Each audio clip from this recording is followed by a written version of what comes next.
Good. Me too. Good to meet you. We've never met before, right? I think at Syndicate we did. Was it must have been super brief. Was it like during the competition?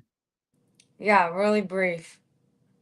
I definitely met your dad. I went up and said hi to him. Yeah, orange shirt. Yeah. He's not hard to find.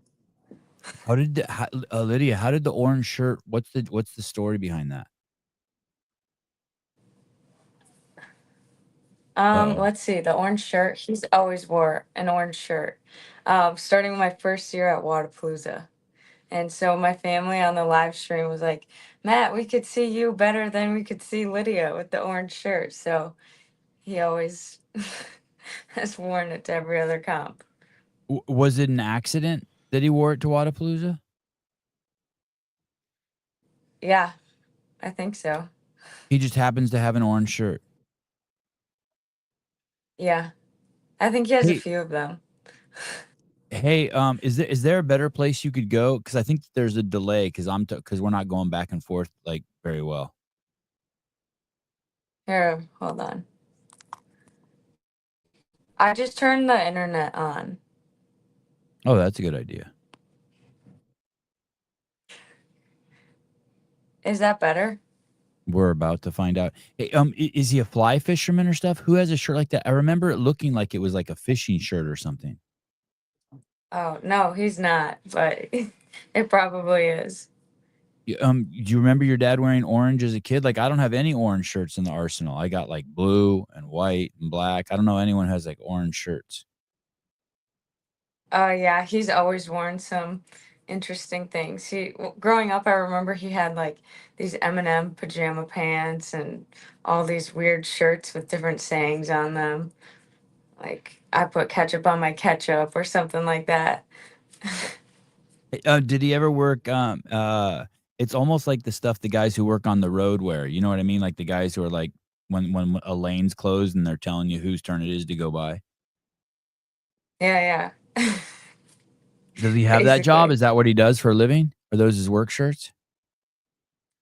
No, they're not his work shirts. All right. Yeah. And is it superstition? Is it so you can see him, or do you have any story with it? I don't know. He's a man with little words, but Oh, Lydia. Oh, Lydia, Lydia, Lydia. What are we gonna do? You are frozen. You are frozen. Now you're gone. I'm gone. Oh, that's better. Now I can actually see your This is? face. Yeah, yeah, Oh, way okay. better. I might just have to hold it right here. Does it seem like our talking's smoother now too? Yeah. Nope. My bad. Not better. Where are you? Are you in Africa? Almost. I might Are go you on a are you different. are you near Training Think Tank? Are you near CPT? Can he help you? I'm not near the gym, but yeah, I'm Oh. in Alpharetta. Is that Perrin's house? Yeah. Was she like, hey, did she warn you? Hey, that back room has ass internet? No, because I've done all my other calls there. Is it Oh, better out here? I think it's you. Hey, is it Oh. is it her or me, guys? Maybe it's me. How am I coming through to you? Yeah, you're coming through great. Hmm. Oh, okay. Try it again. Jake Chapman, Lydia, you should be honored. Sevon has gelled his hair. Well, what it was is my hair in my face is starting to like come into my mouth. So I tried to put this clay mud in it to try to push it up out of my face. And then I wiped the rest of my hair. Mm. Okay, Okay, let's well, see. let's try Is it this again. okay? Is that the same spot? This is the same spot. What parents said, hey, that's a good spot. Stick with it. Yeah, she told me this is the best room in the house. Is the router in there? I think it's near this room. Okay. It feels like the internet could go down. I better ask you the important questions now. You're 21. Right. I am. How did you meet your fiance? We went to school together. We started dating when I was a sophomore and he was a freshman. So he's younger than you. Yeah, he is. So you Yeah. were 16 and he was 15. Yes. And do you remember the first like what it was? Did you have a class with him? How does he? How does a freshman shouldn't be able to meet a sophomore? They should be scared of you. I know.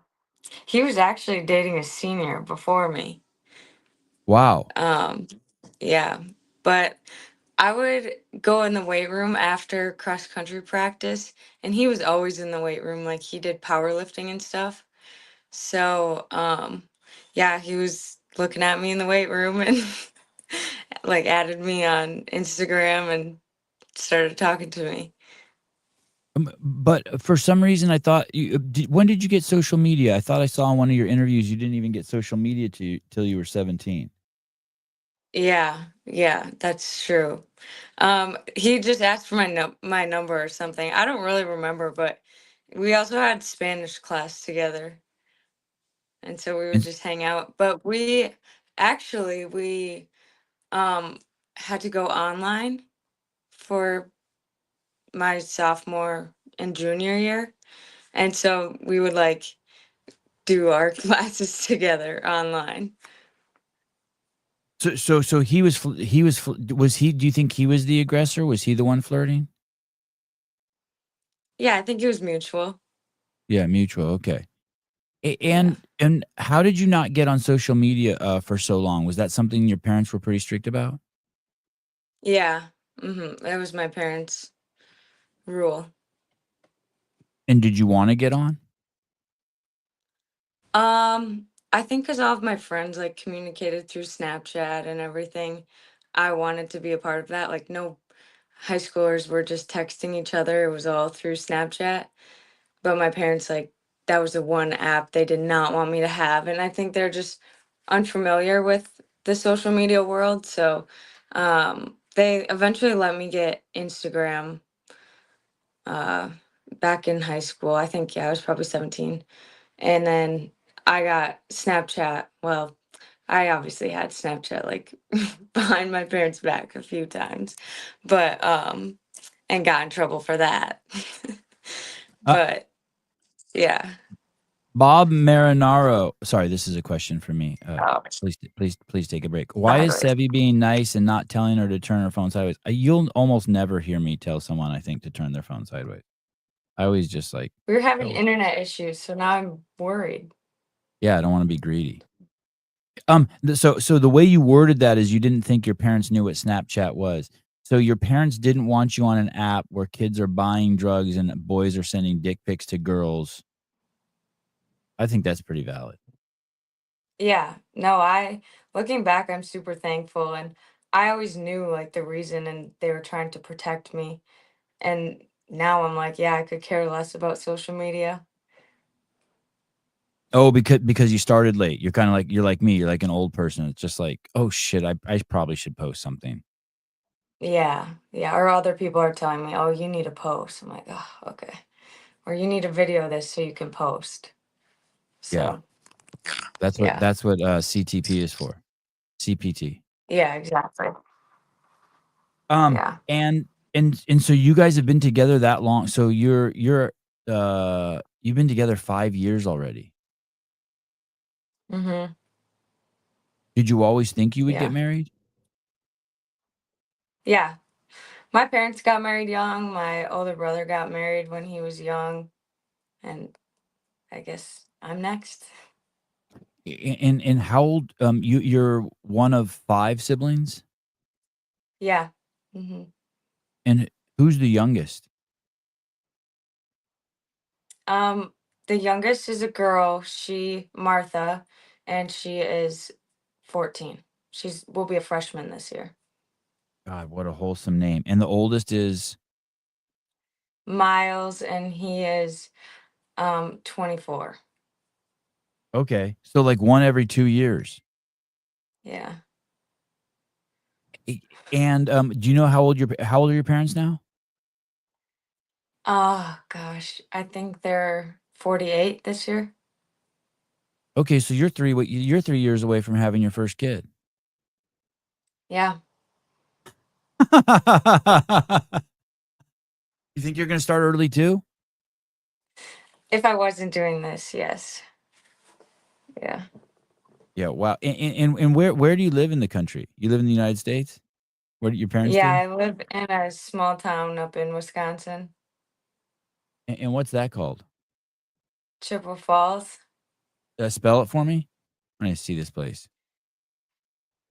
Chippeway, and then Falls. You do you have a? Are there stoplights in the town? Stoplights, yeah. Yeah. Okay. So it's you know how many people live there? Probably like 15,000. Mm-hmm. Oh wow. Oh wow. How far is that from Minneapolis?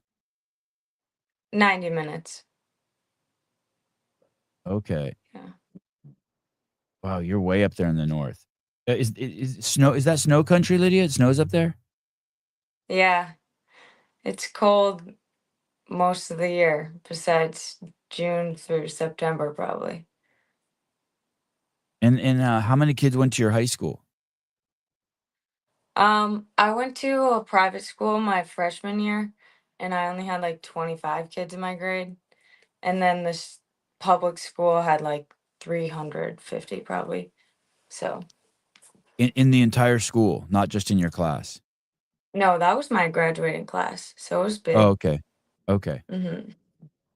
And you're one of five. And tell me about your earliest days of like fitness. Was it shoveling snow?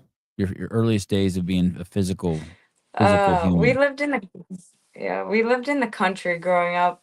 Um, I remember doing chores like cleaning the chicken coop, and we had pigs as well, helping my dad chop wood, stack wood, stuff like that. So a lot of functional fitness. Yeah. But I didn't start CrossFit till 2020. And did you and what about in elementary school? Did you play anything in elementary school? I did gymnastics, dance, running, yeah, a little bit of soccer. I played a year of basketball, cross country skiing. I kind of did a lot of things. Hey, in gymnastics, could you do cool shit? Could you do like could you do a standing backflip? Yeah.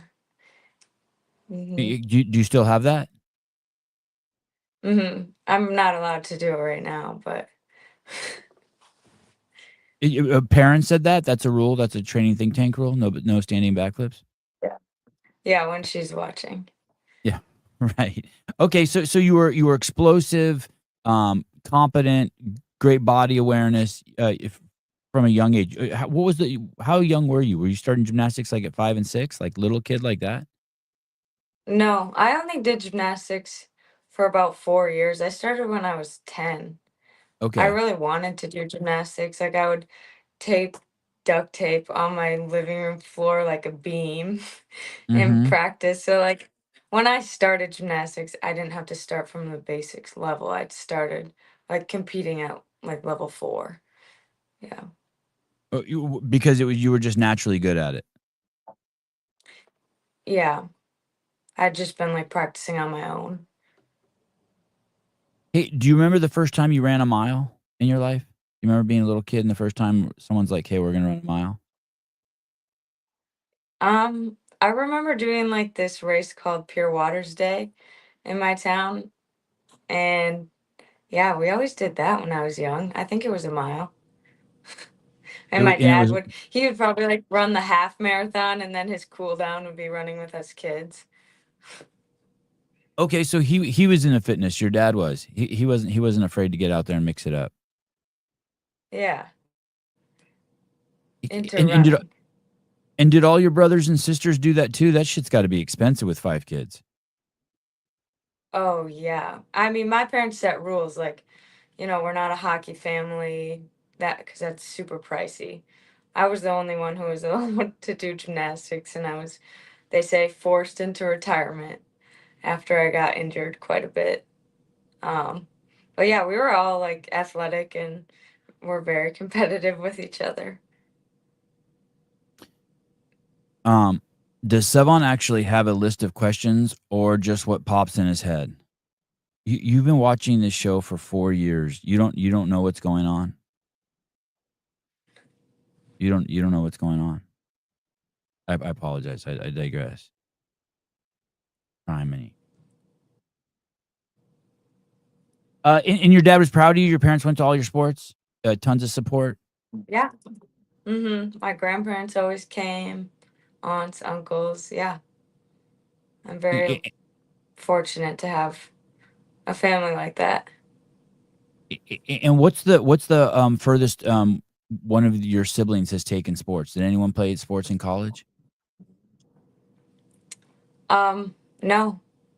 I'm Me and my older brother are the only college aged kids right now, so maybe my younger siblings will, And then but tell I me doubt about it. and then tell me about this god, this connection is driving me fucking batshit crazy. Is this connection driving you Uh, crazy? yeah, there's like a lag. Yeah, crazy lag.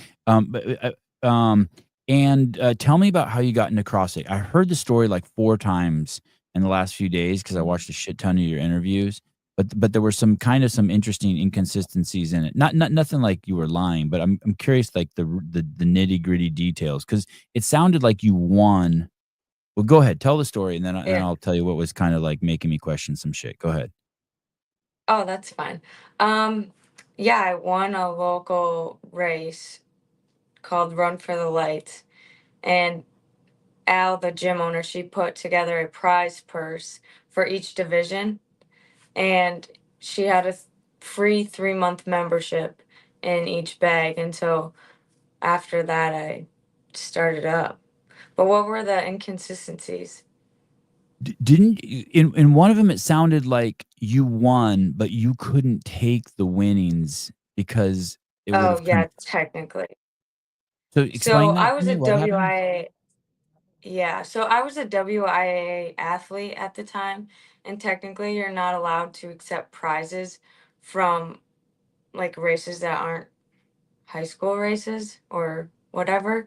But my mom won her division as well, so she's like, "Well, you could just have mine." So I technically didn't like accept a prize. Gotcha, and for those of But you yeah, who don't that's know, true. for those of you who are just stupid out there and you don't know what WIAA stands for, you idiots, it's the Wisconsin Interscholastic Athletic Association. Yeah. Yeah, okay. And, so so you get it, and had you ever heard of CrossFit before? Mm-mm. No, A I never really knew what it was. so why would you go? Like, if I would how old were you when you won it? I must have been 15, Yeah, 16. Yeah, I'd have been like, 15. "Hey, it's some stupid jazzercise class for old people. I ain't doing that." Well, the gym owner has a son who's my age, and so I would always like, see her at, sporting events or school events, and she's like just jacked. I'm like, oh, she's really cool. She's ripped. And so I went down there and kind of like saw these people. I'm like, wow, what is this? It was so foreign to me. And I had like some friends in high school who also did it, so that was helpful just to get Did you into the gym. call before you went? Um, no, my mom has Al's phone number. I'm sure she just texted her. Yeah, that was real that was, kind of adorable when, in that one video that, CPT made CTP Mm. made, where he showed the letter your parents wrote to Training Think Tank. Yeah. They wrote a letter saying, "Hey, our daughter wants to get into CrossFit more." That's crazy. That really shows, how young, you are. Uh-oh, uh-oh, I knew I was gonna get in trouble. J.R. Howell, my mom really wants to like you, but she takes weekly jazzercise strays. I love jazzercise. It's my favorite thing. The outfits are awesome. Okay, so you go in there and, are you nervous? Are you scared? It's people who are older than you, right? Most of them, and they're doing movements you don't know? Yeah. Yeah, it was like lunges and I think it was rope climb, so I was doing like the rope descents. Um, it was I was so sore afterwards. But yeah, I was a little bit intimidated, but not really. How old were you? 16? Okay, so, a lot of big things happen in your life when you're 16. You met your, current fiancé, and you found CrossFit. Yeah, it's a big year. And you won a local, race with a prize that you had to illegally accept. Yeah. Alright, and did your boyfriend do it? Your He fiancé? now does. Yeah, he did competitive powerlifting for a while. And now he like works full time and I'll ask him if he'll do my training some days. So he started going to a CrossFit classes probably like a year and a half, 2 years ago, but pretty inconsistent. Has anyone told you that, getting married at, what, you're 21? Hmm. Has anyone told you that getting married at 21 is too young? Like, "Hey, chill, relax, like, you can get married when you're 30." Has anyone said that to you? Oh yeah. Or they're like, "Oh, you're sure?" Yeah, a lot of people say that. Yeah, they do, they probably do that because 'cause they're scared, right? They can't imagine doing it themselves. Yeah, but And that's so their problem. yeah, and then they project that onto you. And what did your parents know you were getting engaged? Yeah, I mean, he had to ask them for permission first. So A yeah, they knew. and what about what's his name? Nathan. Nathan. Do Nathan's parents know you're engaged? Yeah. Mhm. He told them too. Yeah. I'm just trying to think of all the shit I was doing at 21. That's wild. And you guys already bought a house together. Yeah. Mhm. It's actually cheaper than renting. How do you do that at that age? Like, I was just barely mastering, like, wiping my butt and putting a new roll of toilet paper on the thing. Who does that? Like, you guys are just hanging out, like, searching on a website on Trulia, and you're like, "Let's buy a house." How does that happen at Yeah. 20? No, I set a goal like way early on when I was probably 15. I'm like, I want to save up and work really hard so I can buy a house when I'm young. And so I worked all the time. I was nannying. I worked at the ice cream shop, at the restaurant. I coached some CrossFit. I was trying to work every hour I could to save up for the future. So And yeah. you did it. And I did it. Um, Yeah. Christine, I married at 20 and happily married 26 years now. Oh, that's awesome. Yeah.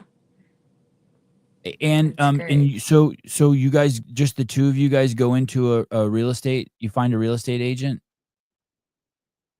Yeah. and they take I have and to they give take you all the credit to seriously? Nathan. I mean, yeah. I mean, we both had good credit and, saved up enough money so that we could put the 20% down. So, yeah. And where is the house? Is it near your parents' house? Yeah, it's just right down the hill. And is it near his parents' house? Yeah, about 10 minutes. God, it's so impressive. You have such a good, jump start. And do you have aspirations to get a second house now? Oh, definitely. Yeah. I would love to build a house and get some land and stuff. Yeah, man, you're on track to have an, amazing life. If you can just start collecting houses by the time you're 40, you'll be retired. Right? Dude, I mean, it's so impressive. And, how about his parents and your parents? Are they friends? um, they weren't friends before. They get along now, but I think my parents have a very different lifestyle and young kids, and Nathan, his dad, he's his only kid. His mom has two other kids, but with another man. So yeah, I think it's a little bit different, but they don't not get along. But Yeah. it wouldn't be like, oh, let's go hang out and go get drinks kind of thing. And what do your siblings say about you getting married? Are they excited for you? Yeah, they like Nathan. Hmm. And so so you're working your ass off. You're saving money for a house. You're going to school. Um, you're not doing Snapchat until you're 17. Now 4 years later, you're buying a house and you qualified for the CrossFit Games. How does he process all that? Does he have any jealousy in his body, in his bones? No, it's actually funny. Um, I wouldn't say spoon fed, but he didn't have to work like I did growing up. His parents kind of just like paid for things, and he did like he played football and whatever. He was really sports. But I would always get on him when he was like 15. I'm like, you need to get a job. Like, we need to start saving money, whatever. Um, and so he actually didn't even get a job till he was 17. But now he works full time and he's the one who's paying the bills mostly. So it's kind of funny how that tables have turned. Yeah, that's nice. He sounds like a good dude. Hey, so when you saw him, how Yeah. long did you know before you were going to marry him? Um, Probably like 2 years in, we I'm started trying. I'm trying. talking about it, and yeah. I'm trying to imagine being a 15-year-old boy and my 16-year-old girlfriend lecturing me like, "Hey, dude, time to get a job. We need to start saving for a house." I know.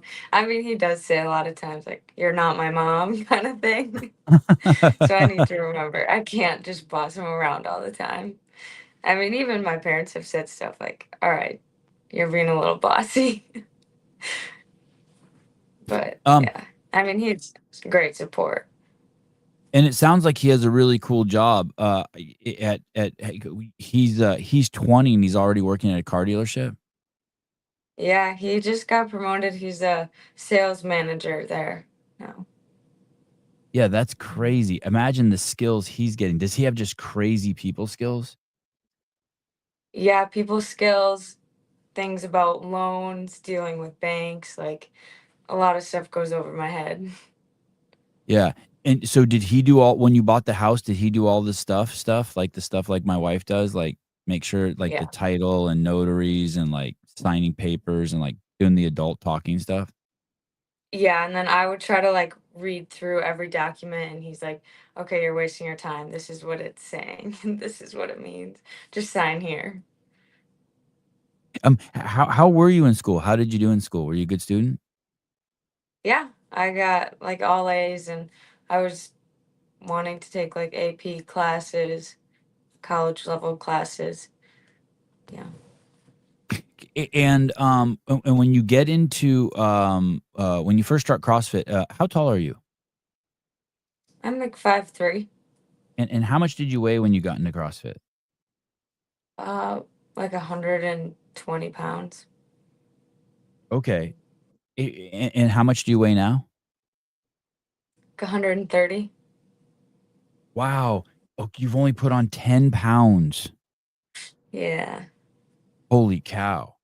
And from listening to your show, probably a lot or your podcast, probably a lot of it is the fact that you are always under tension. Like you stand like you're a stander.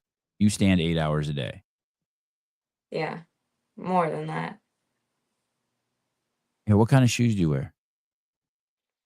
I got for the restaurant, I got some Hoka like non-slip shoes because my like knees and back started hurting like 2 summers into working at the restaurant, and I was just wearing these like crappy Walmart shoes. And our bartender, who's like worked in restaurants her whole life, she's like, "I'm telling you, it's the most important thing. You need to invest in good shoes." So I bought those shoes and game changer. Yeah, wow, so you must be like 5'4" with these. These are crazy. So you wear old people shoes. Yeah, I'm like 5'6" with them probably. These things Yeah. are crazy. Yeah. Holy shit. Oh, these aren't cheap shoes. These are like almost $200 shoes. I know. Yeah. But I've had them for 3 years now, so 3 years? yeah. They're in rough Uh, condition, but hey, does Martha get a shitload of hand-me-downs? Has Martha ever owned anything new? she's, I would say, a bit more spoiled, Oh, but she okay, has good. a ton of hand-me-downs.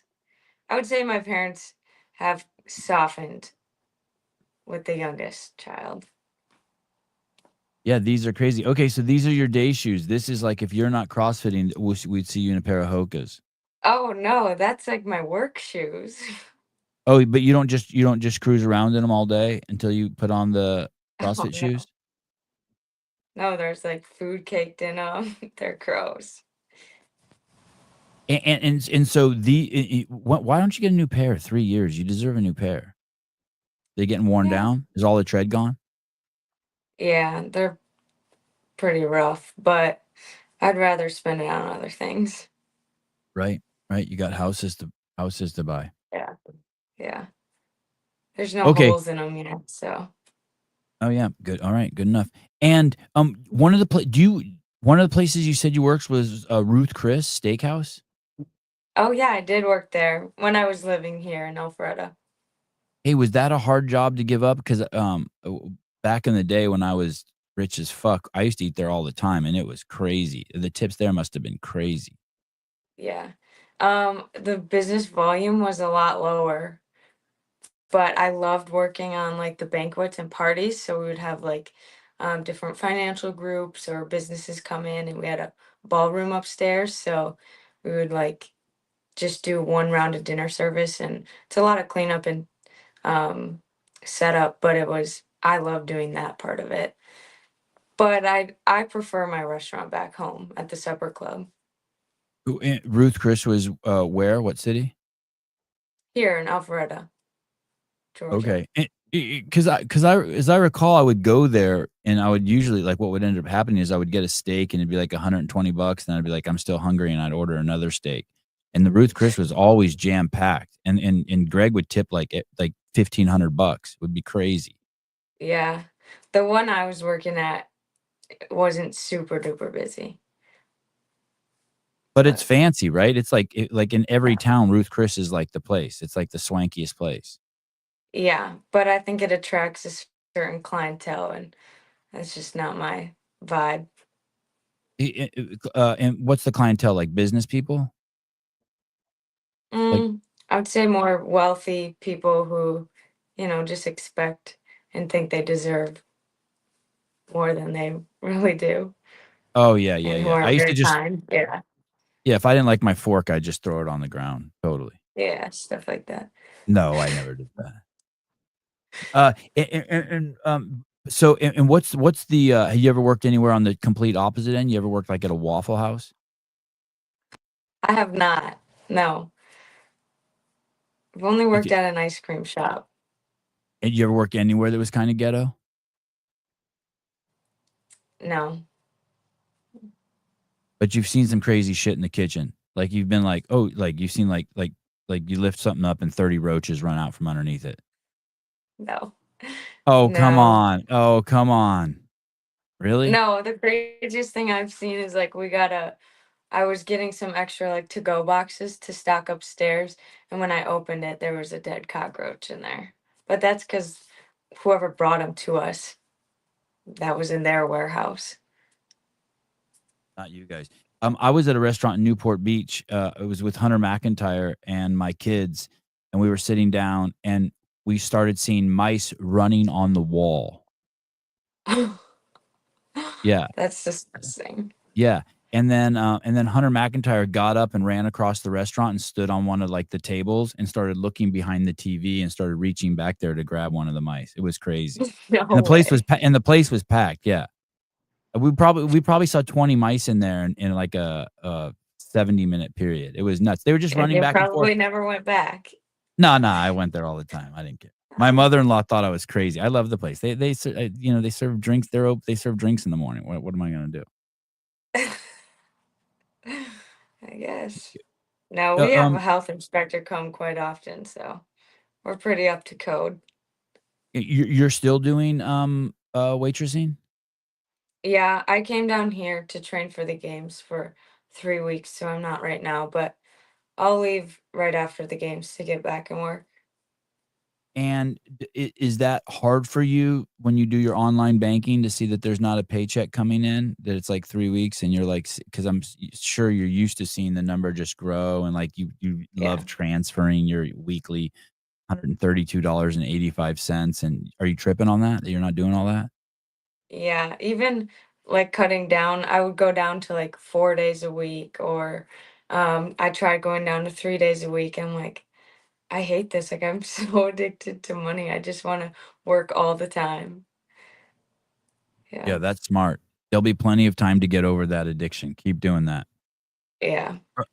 Who do you think you got that from? That is that desire to save and work. Your mom or your dad or Definitely my dad. My mom doesn't really do anything with the finances, but he would have us do the Dave Ramsey course mm, before we turned 13, and then on our 13th birthday, we would go down to the bank and open our own checking account and have our debit card. And so then every month, if we did our assigned chores, then we and presented them a budget on our set day at the beginning of the month, we would get an allowance. So it just kind of taught, the idea of money, saving, and being responsible with it. And so I've just always learned from that. they have a Dave Ramsey course for kids? Yeah, I mean, it's for anyone, but, you can understand it when you're a kid. Yeah, that's cool. It's online? We watched, like, DVDs, and my dad printed us out all of the worksheets and course material in a binder, and so we would sit down and watch it at the table and fill out our sheets of paper. Damn. Damn, your dad's good. He must be so proud. Hey, uh, are any of the siblings fuck ups? Or any of them you're like, "Ooh, man, that like they're robbing while Yeah. you're saving, they're robbing banks." Yeah, one of my brothers, I mean, we definitely bully him all the time, but I saw his like budget notebook laying open, and he's in debt for school lunch. So yeah, He's getting too many he's chocolate milks. struggling. Maybe hey, let's not judge him too quickly. Maybe there's a really hot chick and he's been buying her lunch. Yeah, maybe. I won't jump to conclusion, but 'Cause I'll yeah, give him a pass on that if he's making moves, if he's, like, investing in his future. yeah, possibly, but I doubt it. Uh, um, it the the qualifying for the last chance caller by the way, how lucky are you to have CTP at Training Think Tank? Is I that just know. crazy? It's crazy. I'm so lucky. And he didn't even know I was making it to the game, so, he just happened to get all that footage. And everything he does is so good. I watched the video, you guys did, with, Sam Stewart, Mhm. that one, and, him just pushing everyone and just driving the show forward. And I watched the one interview with you and Perrin did that 16-minute one, Mhm. and then he Yeah, did that 33-minute video on you, your last chance qualifier video, and then the crazy one that one is, was awesome. and then late last night it was like 11, and then I see the crash one, and it's like 6 minutes. I'm Yeah, like, holy shit. yeah. Is he cool? I just know him like in passing. Like I just say hi to him or like kind of admire him from afar. Is he cool as shit in person? Yeah, he's so cool. He's one of my favorites. When you show up there, do they introduce did you know who he was? Because he's a legend in the space, like, all the media everyone in media knows who he is. Did you have Yeah. any idea who he was when you met him? No. Mm-mm. I had no idea. Yeah, he's I just w some I probably didn't even know for, like, the first 2 years I was there. like, how prolific he was and how everyone in the media space knows who he is. Yeah, I didn't know that. Yeah, it's I crazy. said I think that's says a lot about you as a person. Explain that to me.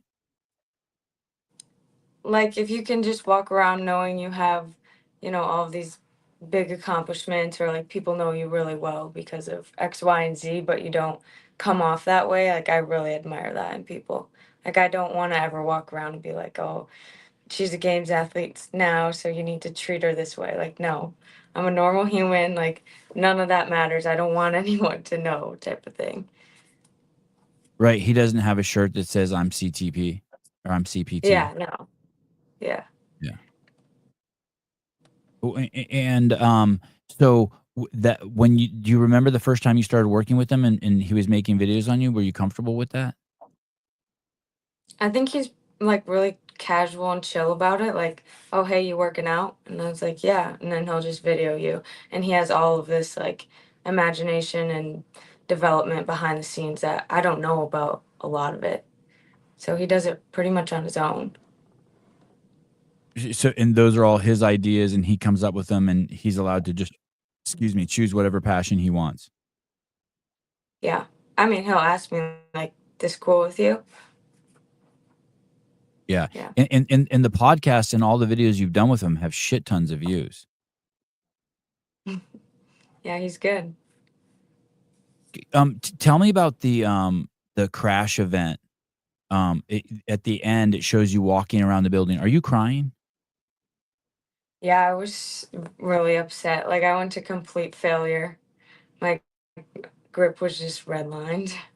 And so I thought I lost a podium spot because I think I was second going into the last event. And I, like, so many girls just beat me, and I completely imploded and was failing everything on that last workout. And so I was like, oh, that just is a sucky feeling. And I hadn't really experienced much of that. And I feel like after the end of competition, there's a lot of emotion. And so you just get upset.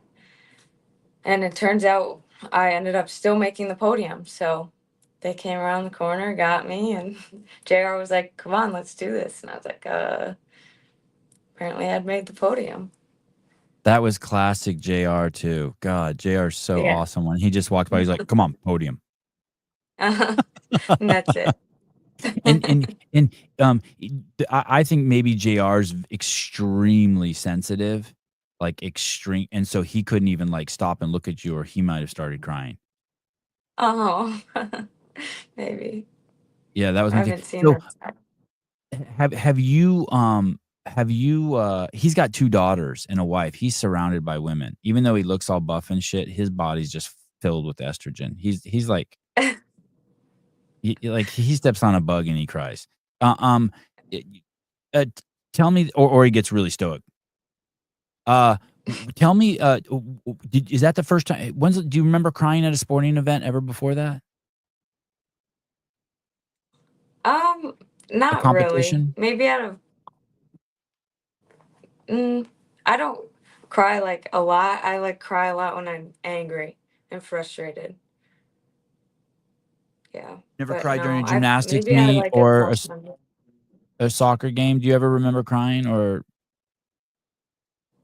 I mean, maybe, but nothing crazy like crash. and so what happened? So you're on the floor. What was the workout? And your grip failed, and then tell me about how did the emotions just sneak up on you and just overwhelm you, and you're like, "Fuck, I gotta get out of here." Yeah, yeah. It was legless rope climbs, overhead squats, and then regular rope climbs on that thick rope he had, and then axle bar overhead squats. And I think there had been like a decent amount of pulling that weekend.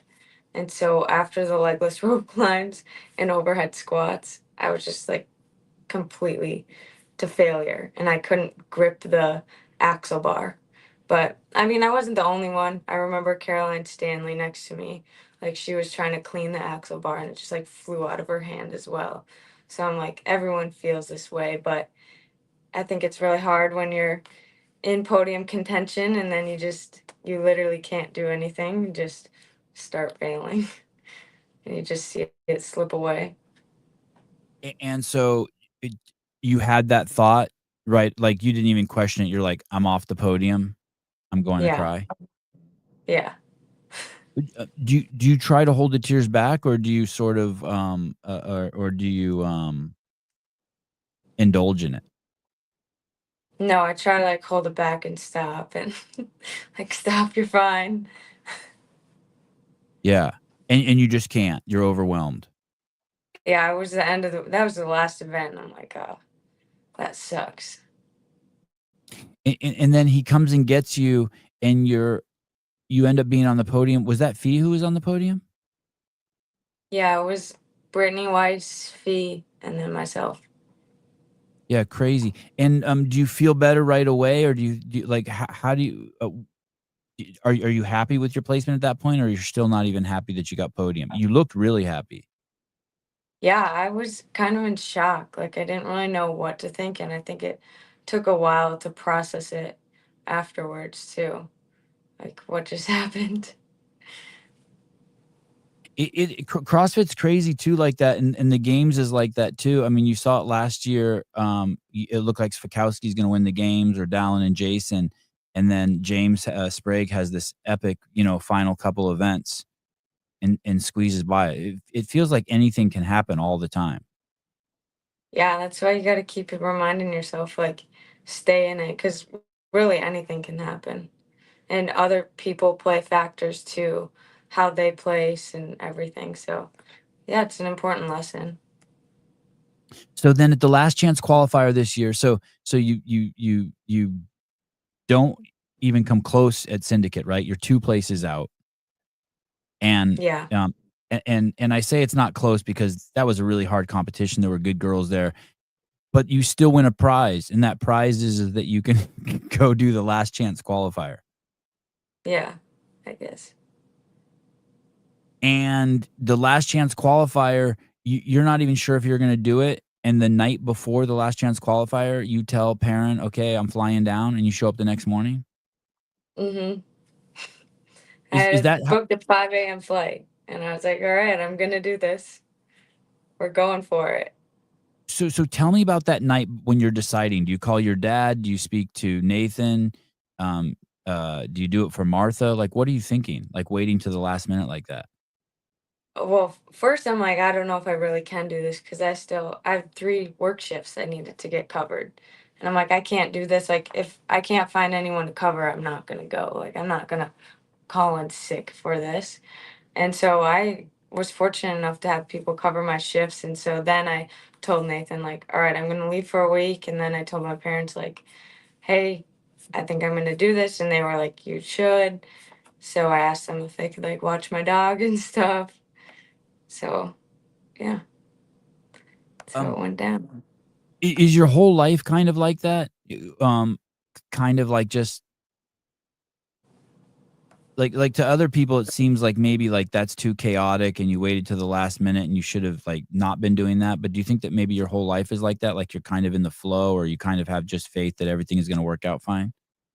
Yeah, I think growing up, that's always been my mom's motto. Like, just go with the flow. Especially being with like growing up in a big family, anything can happen, and you just gotta go with it and not just brush it off. And Perrin doesn't seem like that to me. Perrin seems like more like she's a planner, and she's like, "Hey, we need a Definitely. plan. This needs to be precise. Like, what the fuck are we doing waiting to the last minute?" Yeah, it definitely stresses her out, but it doesn't stress me out. So Yeah. you just go online, and you just you're like, "Okay, here's a ticket," and you find a ticket, and you cruise over there. Yeah. Mhm. And you start doing the workouts, and at the end there were 3 workouts, and you could have repeated any of them to do better, right? To try to do better, but for some reason, you decided to do the wall ball rope climb one 3 times. Yeah, I had to. I'm screwed up. Yeah. My Wha math, the first time I did it, I finished in you have like 3.5 minutes to do legless rope climbs. And so I didn't go off of a clock, I just went off of feel. And then I did the math and like tried to plan out my rest for my repeat. How many rope So climbs did you get the first time? 7. So And 7 so just I, on feel, okay. yeah. And then I did it the second time, but I felt like I was resting a ton. Like my first three, I wanted to go a lot faster, but I'm like, trust it. It's all right. And then I got to 6 minutes and I still had three rope climbs left. And that's when it hit me. Like I did my math all wrong. Like I was calculating my rest time as the time it took me to do the rope climb as well. And so I was like 70 seconds off. So I had to redo it. And why not try?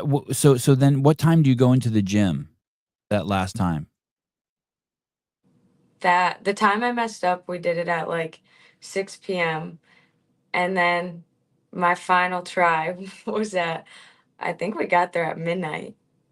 I left the gym, yeah, 11:30. I left the gym almost at 1 o'clock And in the the scores were morning. due at 2:59 a.m. Yeah. So why not choose one of the other workouts? Because I'm watching that and I'm thinking, God, that seems like one that like your forearms by the time you did it your third time would just be destroyed. Yeah. What other workout was it? I had already well, there was a submission window for the first three workouts. Right. And so those had already closed and there were only two workouts left. And I knew that this workout was going to be a huge separator because it's only 100 wall balls and then max rope climbs. So one rope climb is a huge difference on the leaderboard. Otherwise, it's just based off of your wall ball split.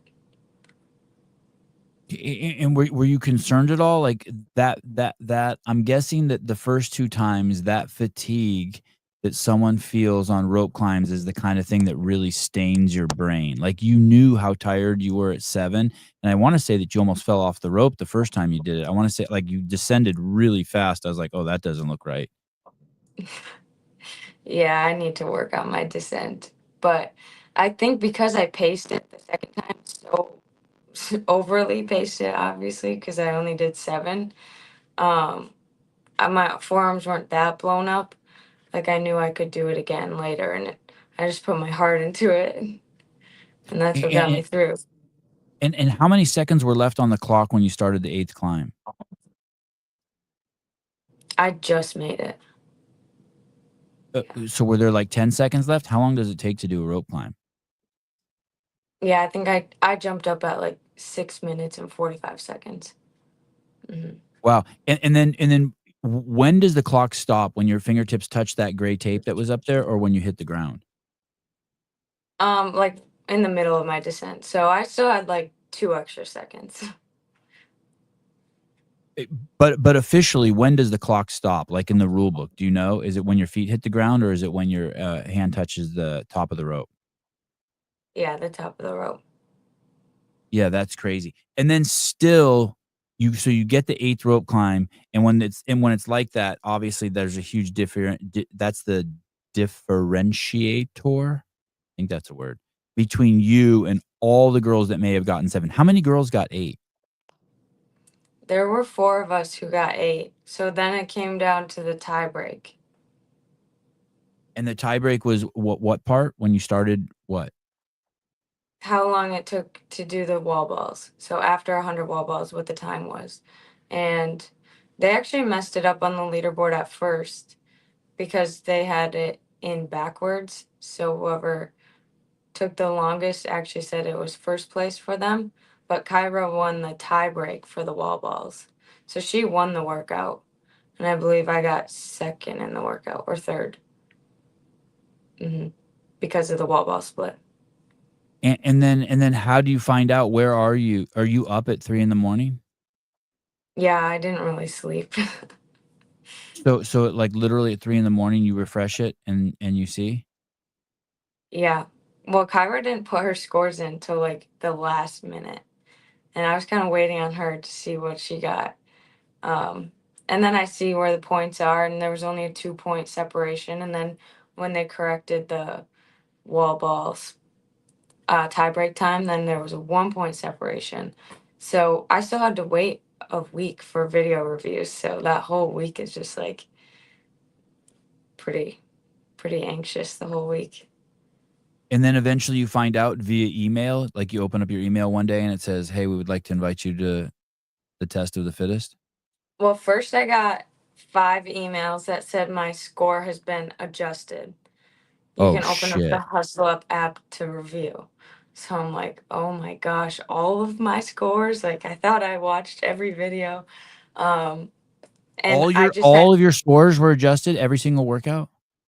well, that's what the email said. And then I went into the app and I had check marks next to all my workouts. So I'm Okay. assuming it just meant like they're valid. So when I got those emails, I'm like, oh, all right, well, I didn't make it. And then I got later on in the day, then I got the official invite from CrossFit. Yeah, that's awesome. And, when I watched all these videos, there was something I started thinking about. Could this be your last year, Lydia? No, No? unless I something started happened.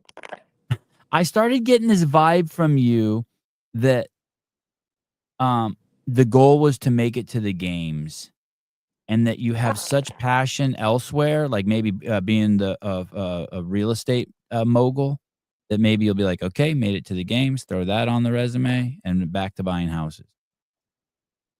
I mean, maybe, but I would like to stay around and kind of create a name and compete in the sport for a while. And you talk about it as a possibly being a profession in some of the interviews. Do you really see it like that? Like it could be a profession? Like CrossFit? Yeah, like when you do the math, when you're like, "Okay, how am I gonna make as much as I made at Ruth Chris?" Yeah. Um, I don't know. That's why I kind of still want to keep working while I can do this while competing. But I think now it's becoming harder and harder with a smaller field, and most of the girls at the top are also just focusing on this. Um, but I think it keeps me balanced to do both. But we'll see. I mean, I don't know what opportunities might be presented, so we'll see. Um, how many, um, hours a week on average were you working, let's say, in the last year? Like, if you take Last out year, all Yeah, take out the outliers, the ones where you had to, like, fly and do last chance qualifier or you had to go to crash, but just a regular week, how many hours were you working? between like 35 and 30 and 40. So you're a full-time employee. Yeah. Yeah, that's hardcore, man. And, are you doing any schooling? Mm-mm. No. So work and, fiancé. When are you getting married? September 6th. Right after that's a month after the games. Yeah. And, are you getting married in wait, let me see if I can remember in Chippewa? Yeah. We're gonna go to the courthouse before and like legally get married, and then we'll do our party September 6th in Holcomb, Yeah. Wisconsin. Are you tripping on how expensive the party is? Are you like, maybe I should just put that money in the bank?" Yeah, I didn't really want to do anything because of Nice. that, but my fiance does, so we got to compromise. Alright. Yeah, I don't like the thought of money being spent, like, looking around. I couldn't be in a room with 100 people and they're like, "Fuck, that's all my money going down into their Yeah. stomach." Feeding all of you guys. Yeah. Yeah, what do you maybe you could do a potluck. Yeah. I could. Um, uh, tell me about this chiller your, Nathan made for you. Yeah, he built himself a cold plunge. So we went to Fleet Farm and got a horse trough, and then he built it out with plywood and siding and insulated it, and then we got a chiller and a pump. So yeah, it's pretty sweet. And how much do you think that cost? Fleet Farm. You have a store named Fleet Farm. God, you live in a different world than me. And, I don't even see the word farm. Oh, it's weird. They sell soda pop there. Oh, no, canning jars, dog food. It's just like, yeah, like a Home Depot probably. And how much did it, how much do you think it cost them to build it? It probably cost under 2 grand. Oh, okay, so it's still not cheap. No, because of the chiller and the filters and stuff. And he did Y all the plumbing work by himself as well. Rigged it all up. Do you like it? Is it cool? Yeah, I mean, it's literally cool. And But like, the water stays clean and everything, like, it's functional? yeah, we put some chlorine in there and run the filter and pump, but we'll switch out the water every 2 months ish, month and a half, depending on how much we use it. Oh, he's a big dude. He's a big dude. He's still working. He's still training. Yeah, he's always been like that. Look at him. You got a little. He's not. Is he gone through puberty? He doesn't even have any hair on his body. Yeah. Wow. Okay, so you got a hunk man. You got a, and why the dog? Why did you get a dog? Doesn't that seem like too much on your plate? You already got like you got parents' dog. Yeah. Uh, I kind of got peer pressured into it. It was my Tell me. decision, but Al has two boxers who owns the Chippewa CrossFit gym, and she's always loved boxers, and she has to get a black boxer with white paws. That's what she likes. So there was this breeder who had a sealed litter with a puppy that had four white paws, but there was one dog left, and she was like, "Oh, I'll give you a deal." And I'm like, "All right, sure, I'll get a dog." But my dad loves her now, so my family's happy I got her, and they all help with her. And those are high energy dogs. That's no joke. Yeah. But my parents have a dog, so it helps. It's, I think, a lot easier than just having one dog. Um, who do you follow a bunch of athletes on Instagram? Sorry, you cut out. What did you say? Oh, my bad. You've been cutting out That the was whole my time. bad. I'm glad Yeah, it happened to you once. Hey, do you follow a lot of athletes on Instagram? I think so. Yeah. Who do you think is there anyone you admire in this from the social media standpoint, not as an athlete, but like in their ability like to handle um social media? Like I'm always in awe of how well Dallin Pepper handles social media. Yeah, I think whatever Dallin and Jason Hopper, the things they post are really funny and real. James has been posting some videos recently on YouTube of just like being real and talking through his workouts too. I just appreciate like people who are real and not just, fake and all right, another promotion of what product type of thing. And also more specifically, I was talking about how they take criticism. Like if someone says they suck, like they're Oh, not like fuck you, or it doesn't seem like to get to their head. They'll be like, well, thank you, I'll try better, or you know what I mean. They say like shit that's like funny, and you're like you laugh. yeah. Like Colton. Colton does a great job. Yeah, I Colton like doesn't. Colton. Colton doesn't. You and Colton could be neighbors. I could see you guys living in the same town. Yeah, I would do some farming with him, Yeah, help him out if he needs. you guys seem like you could be related. Hey, did you go to church as a kid growing up? Yeah. Hmm. We Yeah, still do. on Sundays? Hmm. And do you do a Wednesday church day too? No, not anymore. I did a youth group growing up. And what did that instill into you? Are you a believer? Like, were you just going just to go because of your friends, or did you think it like you've embraced it? No, yeah, I'm a believer and I've embraced it. Yeah. But my parents also were wanted me to go and participate as well. And what about Nathan? Yeah, he's also a believer and um he didn't like his parents weren't the same of forcing him to go to church or youth group, so not as much as me. Um,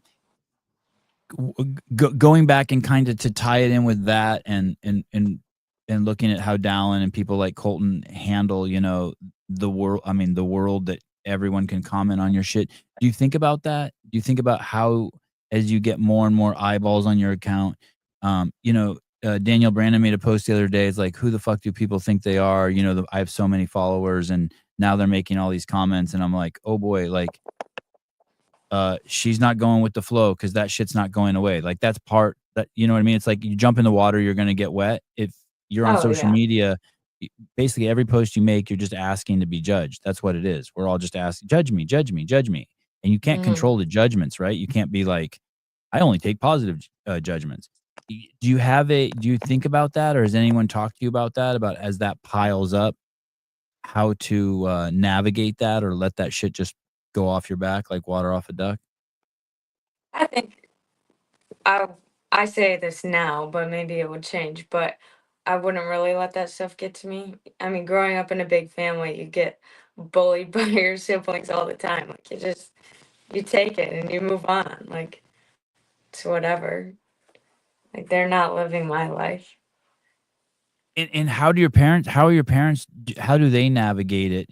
You're out in the world now and there's all these eyeballs on you and, um, one week, John Young could be saying, "Oh, Lydia's the future," and then, 3 months from now, I could be saying, "Fuck, Lydia's washed up, man. She shoulda never got that fucking dog." Y does your dad get defensive? Like, is it hard for him as a parent to watch his little princess in the world getting, pelted? No, I think he would be the first to criticize me in a positive way, like constructive criticism. Hmm. So no, I don't think he would get upset about that. He values other people's opinions and kind of takes them into consideration as well. Are they doing CrossFit? Your parents? No, No. no. Anyone else in your family? All my siblings have started now. Hmm. Wow. Yeah. Hey, So do you think that do you think then maybe that do your parents understand any of the discomfort you go through in some of these workouts, you think? Physical discomfort? yeah, they've always been like active, and I don't know if you've heard of the ski race, the Birkebeiner. No. It's like it's a 50-kilometer ski race, and my parents have both done that, and it's pretty nasty, like the terrain. And my mom said it's harder than childbirth. So they've obviously done really challenging things and definitely understand that. And, I mean, she gave birth to 5 kids as well, and they've lived more life than I have. So yeah, they understand the pain and discomfort. Okay. Wow, this is something else. Yeah, it's the biggest ski race in America, I think. Oh, and it's cross country skiing. Yeah. Yeah, you have to hate yourself if you cross country ski. Like one of the greatest, funnest things to do in the world skiing, and they fucking ruin it by making it cross country. Mhm. Damn, yeah, that shit looks hard. I think do you cross country ski? Have you ever cross country skied? Yeah, I was on our a ski team in high school. Y So we had to do Yeah, we had to do there's 2 different kinds called classic and skate skiing, and we were required to do both if you were on the team. So I've done both. It's like rowing, huh? It's, like, nasty. Remember the first time you got on a rower and, like, you're on for, like, 12 seconds and you're like, "Fuck this." Yeah, Is that how cross exactly. country skiing is? The first time you do it, it's like you're out for 15 minutes, you're like, "This sucks." Yeah, or I'm not going that way, so I don't have to go up that hill again. Right. Yeah. Yeah, I wanna say I tried it once and it was absolutely like, I was a little kid, but I was just exhausted, like, in the first 2 minutes. I was like, "Oh, shit, this is really hard." Yeah, and it's so technical too, so and if you have better equipment, like your the wax on the skis, it makes a huge difference as well. I'd been consuming a lot of proven stuff, and it reinstilled in me this what I think I'm seeing from those guys is that those guys really, when they train and they're getting ready, that they really, really just send it. That they really like it's horrible where they're going. Do you think that that's where the adaptation is too? When you think, are you like, okay, I have to be ready to fucking die today in here?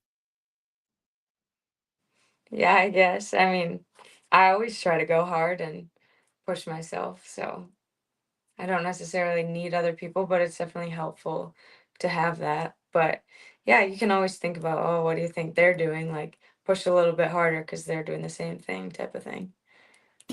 I didn't mean so much thinking about what they're doing, but when you see, um, do you ever do a workout and you gave 95% and you're like, man, because I didn't give 100%, I'm not going to get the adaptation out of that. And that was a fuck up. Or like a whole week might pass and you only gave Oh no, 95% the whole week and you didn't realize it until like the week's over and you're like, holy shit, I fucked around this week. I just stayed status quo. I don't think like that. No. No, Tell me. no. Tell me how you think. I think if I do everything with a little bit of intention and I get more reps in, and I'm kind of just learning my body and what I can do in certain workouts, I grow from that. And I think more so like, all right, what am I telling myself in the workouts and how does my body respond to that? Because if I'm negative, then everything goes downhill. But if I'm positive, then all of a sudden you don't really feel your body and you can just go so much faster. So just making those connections and like getting into your own head type of thing.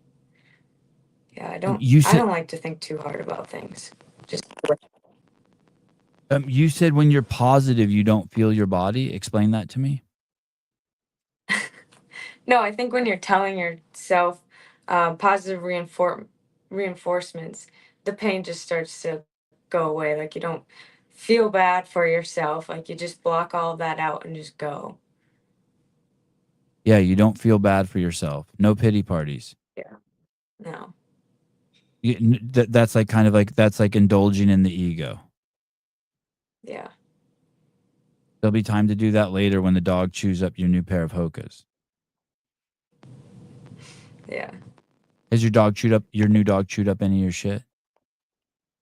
No, she's not a chewer, but I did have to spend quite a bit of money on an emergency vet because she got into something somewhere, had something stuck in her stomach. So, yeah, thought she was gonna die for a minute, but she's just very, very food driven. So she's like eating a whole bag of treats, stuff like that. How much was that? But I signed up for it. The emergency vet bill was $1,300. Vets are so expensive.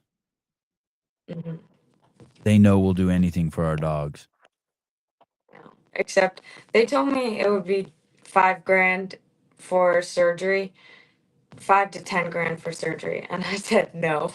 I'm like, all right, well, how much does euthanization cost? That sounds awful, but she was 6 months old or something. I'm like, I can buy 5 more of her.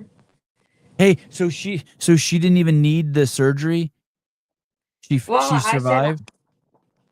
yeah, I said I'm not paying for that, and they said, okay, well, I mean, you can just take her and monitor her, but we don't know what's gonna happen. So I said, okay, What would and they she have done? ended They up would passing. say, "Oh, she ended up shitting it out." Yeah, What was or it? it What did she dissolved. I eat? don't know what it was. Oh, I oh, think she got a rawhide stuck in her. Yeah.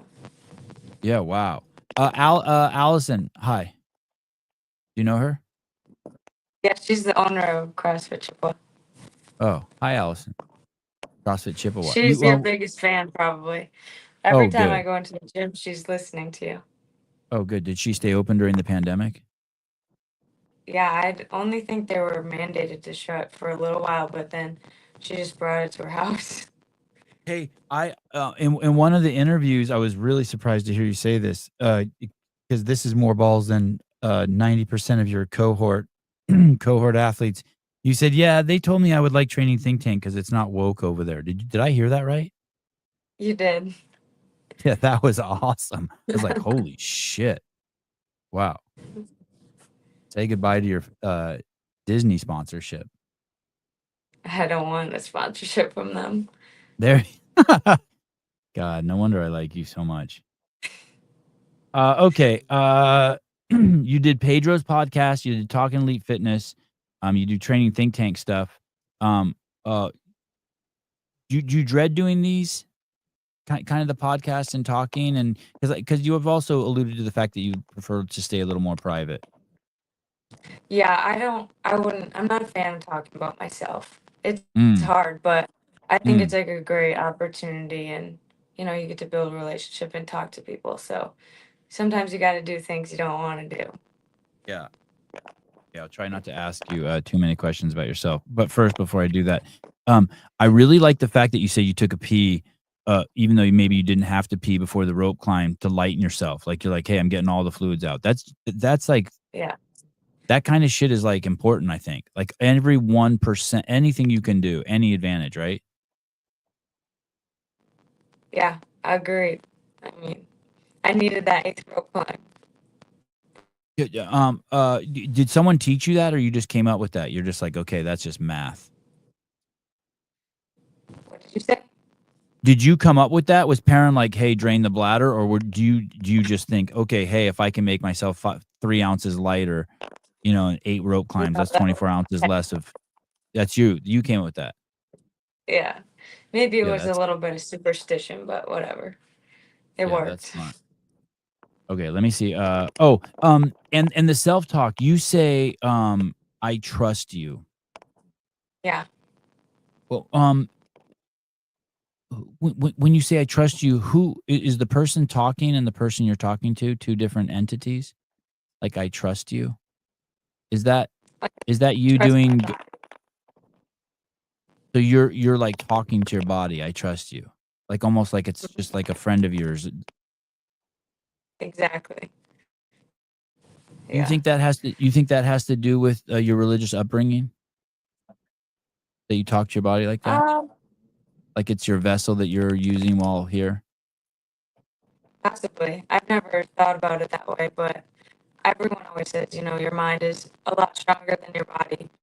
And so just telling your mind these things, your body will be able to do it. That's kind of where my brain goes. And that's "I trust you" so different than like, "Hey, don't be a bitch." I used to say a lot of that. You would say that? You'd yell give yourself a little slapping around like, "Hey, don't be a pussy, get up there." Yeah, like I would have a lot of, I would say negative self-talk before, and I've been trying to positively reinforce myself, Mm. but I still have those thoughts. It's interesting. I like that I always try to tell my kids before they go out and fight, "Hey, you have to give yourself permission to just go." Like Yeah. the like Mhm. like and I don't know if that resonates with them. They might be too young, but like, "Hey, you have to let go. You have to give yourself permission. It's okay. Just just go fucking bonkers and obliterate the kid." And you can see when they've given themselves permission and when they haven't. Yeah. And that'll stick with them. Like the more you just put that little bird in their ear, they'll remember it forever. And they'll make that connection. Even if they have or they haven't, they will. Do you take your, dad for granted? Like, when he's there? Are you like, "Yep, you better be there." Like, "Of course you're there." No, I would say I feel bad a lot of times. Like, my parents have to take off of work and they have 5 kids and a lot of things to take care of. So I feel bad that, oh, you came like to support me. You could be doing a lot of other things. So I don't take it for granted, but I'm like really thankful and they just want to help me. Um, Soon enough, you'll know. Uh, he's enjoying it more than you are. Let me tell you, there's nothing he'd rather do than sit in a chair. There's nothing better than sitting down and watching your kids move. It is like because he is you. You know what I mean? When he's out there, it's just like, at least for me, and I bet you it's very similar to him. There's like nothing better. It's like, oh, that's me out there. Like you just Yeah, in a way, it's so selfish. Don't worry. He's happy as a clam. yeah, Um, yeah, you know what I mean? Like, when you're a parent, you just like watching your kid walk across the room, you know what I mean? Or eat. Like, just the way they eat, you're like, "Yeah, that's cool." Yeah, and so for you to be such a good mover, he must be so happy. I think he's a little bit disappointed in my running form, though. Yeah, but he still loves it. I mean, I'm telling you, yeah. Yeah. I was watching my kids do snatches yesterday. I'm like, God, this is just horrible. I don't even, but I still love it. Yeah. Fair. Your mom says hi, Lydia. I had to type for her because she's not tech savvy. Oh man. Yeah. She's not. She asked Nathan, my fiance, to help her make reels and how to post on Instagram or like repost things on Instagram, Does your mom wash clothes on a board? basically. That's how I picture it in Chippewa Falls. Like you guys still like, or like if she's or she's on a bicycle that turns like a wooden barrel, and that does something that washes the clothes. Yeah. Sevon, let's go fishing. Do you fish? You seem like a kind of kid who fishes. You fish? Yeah. I've fished growing up. I You have your own haven't for. fishing pole, and you know how to put the hook on and all that. Yeah, I know how to do all of that. I don't have my own fishing pole right now. It's probably gotten thrown away. Hmm. Or no, Yeah. I Martha has used it. to have like a. Yeah, probably. You're right. I also like this about you, what you said to Pedro. Pedro's like, "Hey, do you ever when you fly, you can just sit in your chair and shut the fuck up and chill." Yeah, me too. I don't Yeah. need Yeah. shit. No.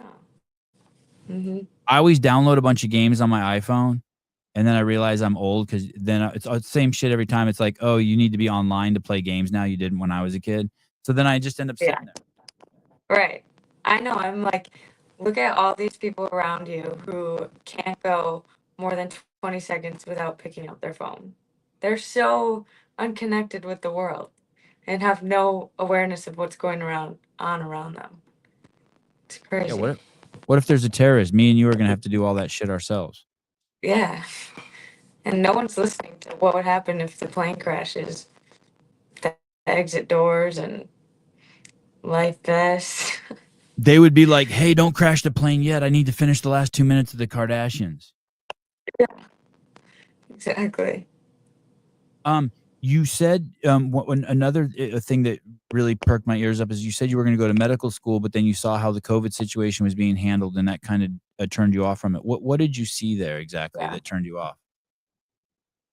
Big pharma and forcing people to wear masks. Like I'm not going to listen to you. I don't want you to force me to wear something that is completely ineffective and force me to get injected with your money formula. Like no. I don't need any of that. I am a healthy person who takes care of myself, eats whole foods and works out. I don't need that. And were you scared at all in the beginning when it first started came out? Were you like, what is this? No, I I feel like I was pretty not fortunate, but my grandfather had just like suddenly passed away, and so we had still like family gatherings, and we were just like, hey, we're gonna a mutual agreement between our family members that we weren't gonna like do whatever they were saying social distance. Like we were still getting together at my grandma's house and doing family dinners, and yeah, I was still working, and yeah, I wasn't Um, scared. and did you get concerned? Do you have concern, or did you get concerned for any of your family members or friends who did get the government mandated drugs? Did you have concerns for them, or did you ever try to talk to someone and be like, "Hey, man, you should really think twice about before you do this"? Yeah, there's definitely some divide in my family, but we have agreed to disagree type of thing. And I was still only like 17, 16 when it all happened. So I didn't really feel like I needed to be telling my aunts and whoever like what to be doing. My dad was just at my house the other day, and he was something. I can't remember what we were talking, and I said something about it, and he's like, "I've had every single booster and every single shot, and I'm perfectly okay." And like, it sucks because I love my dad so much, and I don't want him to do anything to hurt himself. Mhm. I don't like if he was like, I just don't want him to do anything to hurt himself. I don't care that he's getting the injection. I just don't want him to fucking die from it. Right, get some blood clots and seize up. Yeah, like I like, and yeah. So it's a It's a trip. Do you know anyone who was injured but from the vaccine? No, not personally. But have you noticed it happening in our space, in the CrossFit space? I mean, there was something that happened at the games that one year that was like, Yeah. is that not coincidence? The most recent, I heard Scott Schweitzer talking about it on Clydesdale about his concerns. Now he's got some ticker issues, but the one that really hit home also was, and I have a couple other friends who work at CrossFit who've had some issues that they've shared with me privately. But when Marsden came out publicly about it from the Buttery Bros, I was really happy that he did that. But that's a fucking healthy dude. Yeah, yeah. And for him to have had a It's heart scary. attack, I was like, come on, guys. Can someone please just be like, Can someone wake up? yeah, can you just be like, no, I'm not gonna do that. Hmm. Yeah, I don't think enough Rebecca, people are comfortable to stand up for themselves and say no. Like they were scared that they were going to lose their job, so they just said okay. they Like were gonna lose their jobs. They were gonna get fired, which sucks. None of your jobs made you do it? Uh-oh, you froze. super professional. Say that again. None of your I mean, jobs I was made just you. super nice. No, I was just nannying and scooping ice cream and working at a restaurant. So they just wanted me to show up on time and do the work. They don't care about that. Oh, good. All right, Chippewa Falls. Yeah. Lydia was healthy before the pandemic. The pandemic didn't change her healthy lifestyle. Yeah. I made a concerted effort to really, really cut back on sugar. Like really, I started just investigating about sugar and how it affects your immune system and your T cells. And it's basically just anytime you eat sugar, it's just a direct fucking shot to your first line of defense. I mean, like in 1,000 ways, sugar is just fucked. It really bums me out when people don't see that. And I'm not saying that you shouldn't. I'm not saying you shouldn't eat it. I'm just saying you should be aware of it. Yeah. Like, hey, like if you're sick, you probably shouldn't sit down and drink a 6 pack of ginger ale just because your grandma told you to. Yeah. Okay. You didn't. So you didn't put the dog down. Okay, that's a good sign. But No, you're very she's alive. but you're very practical, and you thought, oh, I could have bought 5 more dogs. But at some point, you'll be so attached to the dog that you will spend 5 grand on it. Right. That's what I said. She was only like 7 months old. So, I mean, yeah, it would have sucked, but it was only 7 months. I wonder if Nathan was like, oh shit, it's gonna cost 20. I'm gonna No, have he was. but he's gonna one day be like, hey, something's gonna happen to me, and she's not gonna want to spend 20 grand to save me. She's gonna be like an ambulance is gonna come, and you're gonna be like, nah, don't pick him up. He'll walk.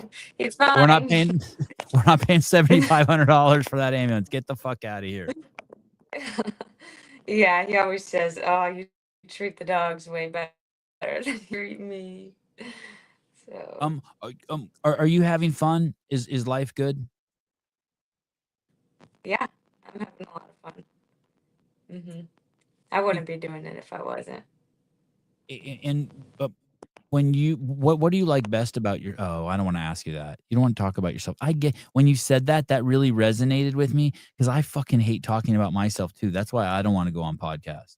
Like I don't want to Yeah, I just want to tell the stories I want to tell, the funny stories. yeah. Or I Yeah. always want to ask the question back, but then I have to remember, like, okay, well, you're on here, it's not them. Yeah, good point. Oh yeah, don't try to steal the show. Facundo always does that. I can't stand it. Oh, do you have an agent yet? Have you been any agents like lingering in your space? Yes, I've had a lot of people reach out, but I'm just gonna keep working and doing my thing for now. And do you have any sponsors? Um, I have like a lot of people who support me in my local community, but I don't have any contracts. You're not like, "Hey, this is my protein powder." No. Mm-mm. You take protein powder? Occasionally. Yeah. Yeah. What's your go-to after a workout? What do you eat? After a workout, usually just like a meal, Yeah. meat, carb, fruit, vegetable, something simple. It depends. Like if I'm rushing around, then I'll make like a protein shake with like banana, peanut butter, dates, stuff like that, just so I can get some calories in before work. Yeah, do you have a plan for that at the games? I guess fuck if I know, but it sounds like when you have to work out 3 and 4 times a day for 3 days as hard as you can, that keeping food down is hard. Um, do you have a plan Yeah. for that? Yeah, I feel like I've gotten into like a good rhythm now and know what kind of sits in my stomach well and how much I can eat between certain workouts depending on what they are, intensity level. So yeah, I have a rough idea. Hey, is parent ever too hard on you? No, I think she needs to be harder on me. No shit, really? Sometimes. Well, sometimes she'll program a workout. I'm like, did you think through this or not? I don't mean in terms of the workouts, but I mean in terms of intellectual honesty. Like she seems very honest. Like there's no bullshit. Like sometimes in these interviews when she's talking, I'm like, yo, she's only 20. Ease up. Oh, no. I No, think you she can could be take it. harder on me. Yeah. In every way. Harder workouts, more weights, more volume, more like verbal reality checks. Yeah. Yeah, She that's has a cool. good All right. balance. She's She very, does. yeah. Yeah. Yeah, it must be. I don't know if there are coaches allowed to tell you how much they like you, or do they have to keep a distance? Because I have to imagine she's so excited about you. I think she's really excited, especially because like she's developed me from day one. You know, Mhm. she's gotten me to this level. Not giving credit to obviously where I started and doing class, and obviously that introduced me to the whole CrossFit world, but competitively, she has developed me up. So yeah, she's really excited. Is that dude Adam Rogers at the gym? Yeah. So he's still a training think tank guy. Hmm. Yeah, he seems cool as shit too. Yeah. I remember when Max was asking me what coach I wanted. I knew parent, but I was like, I would also like Adam. Yeah, and what did you like about him? I liked how professional and, you know, they were just very even keel, not really like show too much emotion. I kind of liked that. Yeah. Whenever I like watching. I don't know if he still works with Alexis Raptis, but I always loved their relationship. Anytime I saw it on film or like, and he was always in the shadows. He's never a spotlight guy, Mm-mm.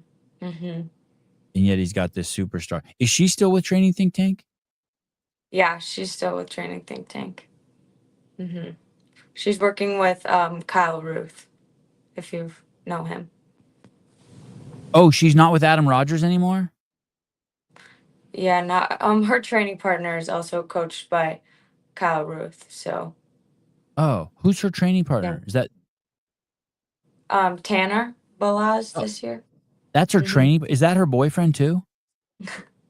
No, I don't think so. You don't think that dude's her boyfriend? I mean, you can ask her. I don't think Okay. so.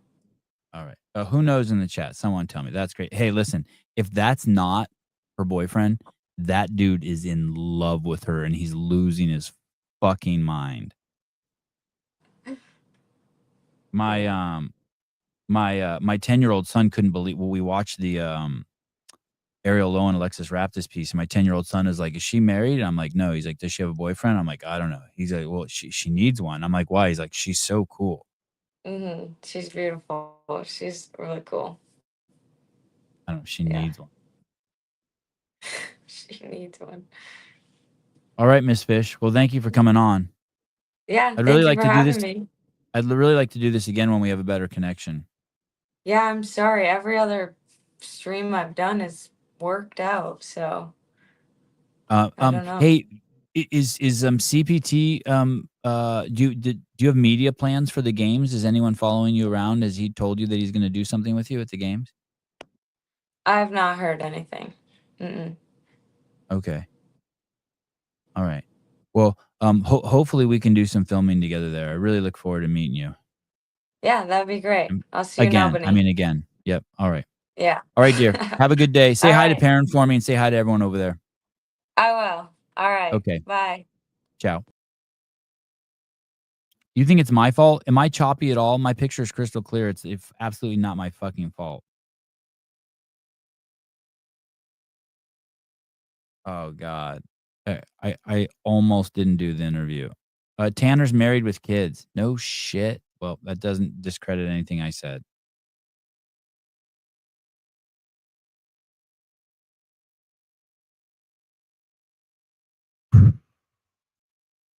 You're clear. She was choppy. Yeah, I want to fucking kill myself. That was hard. Kale Lehman. Hi. Lael Kamen. That was hard. Love you, Lydia. Love you, Miss Short. God, thank God that wasn't my last name. I'd have been fucked.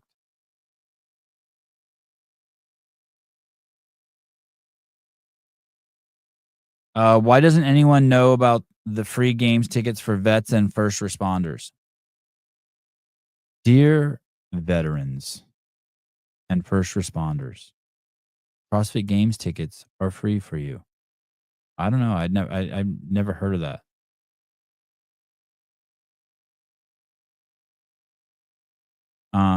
That lag is the worst when trying to have a conversation. Yeah.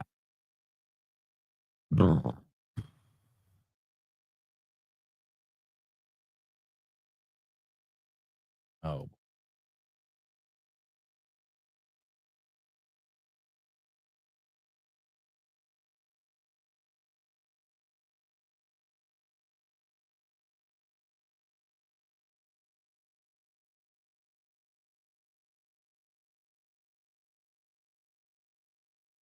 I'm finding something.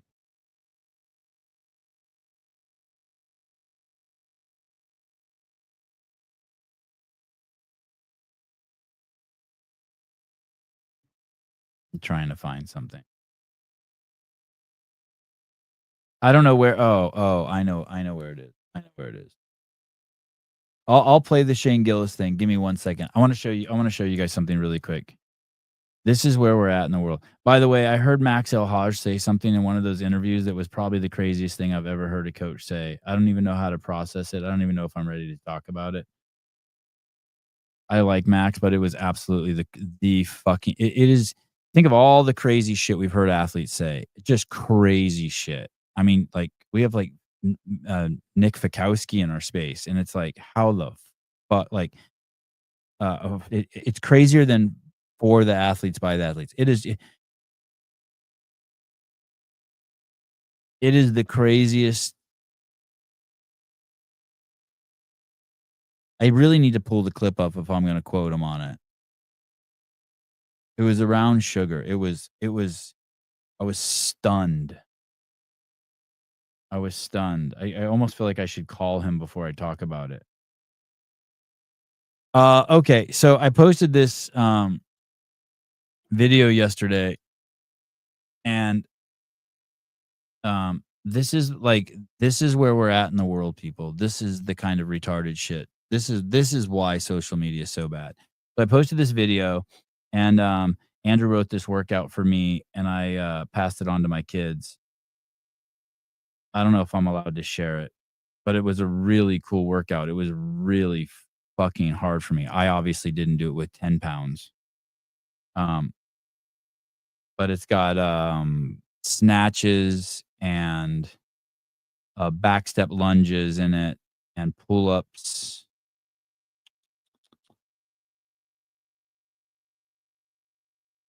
Think those I think those are the three movements. Anyway, and I put 7 PM cool down. And this guy writes, that would be too late. Cortisol spike close to bedtime. No.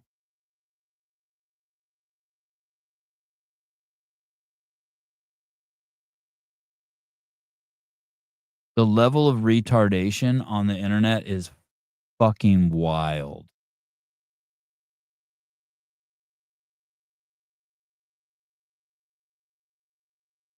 Absolutely wild.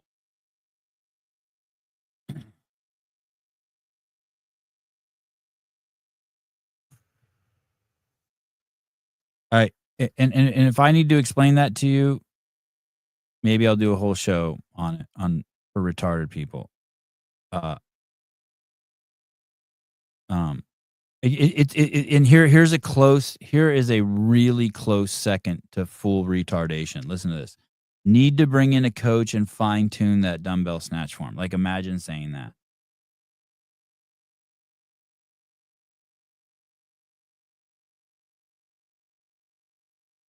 Holy fuck. No, not a high ceiling garage. It's tough. Even me when I'm pressing out a barbell with weights, I got to be careful. I don't hit the garage door opener and shit. It's like walking a tightrope. Yeah, I thought about replying. I saw that last night and replied to the guy 3 times, but deleted every time. Yeah, I deleted it too. I mean, it's not that he's a douche. It's just the level like,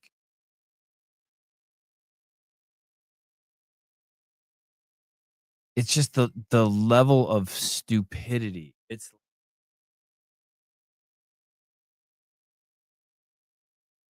God, I want to give. I have this really great metaphor, but I just don't think I should do it on the same show that Lydia Fish was on.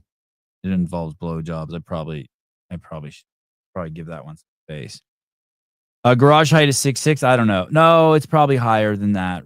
Fuck, I don't know. I don't know what I'm talking about. You block idiots like that. He's a tryhard. It's these people who view life through just like one lens. It's like the person who makes everything a male female issue.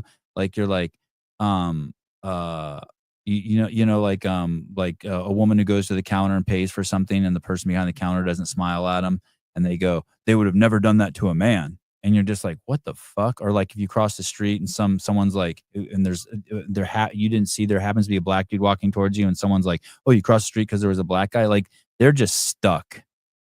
They're just like, they live completely between their ears. But there's some times when it's like so obvious, like, that what you're saying has like no relevancy. Yeah, look at his expert profile. I know. It's um yeah, Brian, yeah, you can see that in Brian's Friends Girls for sure. It's like, dude, the world is so much easier than that. You like, everyone can see you're trapped in your head. Don't you have any pride? Don't you want to just be like, even if you think that, you should push that down and like audit that shit later. Go to Scientology or some shit. It's like, settle down, clock. I know you got triggered. It's fine. It's okay. Only I can be perfect, dude. Just chill. Just be glad that like you're a close 15th. Settle down. Settle down. And he's in a twist here. God loves you. Okay. Oh yeah, Shane Gillis clip. Sorry. Okay. I woke up this morning and this is why Caleb's the greatest guy ever, because Caleb sent this to me. It was the first thing I saw this morning when I woke up. First thing I saw this morning when I woke up. And I was like, this is so good. All right. If you haven't seen this, you're seeing it here first. I'm sure I'll get dinged for this. Okay, this is Shane Gillis is lighting the SBs on fire. I'm guessing this was last night. Okay, here we go. Hitter, and bookie. A bookie is what Bill Belichick reads to his girlfriend before bedtime.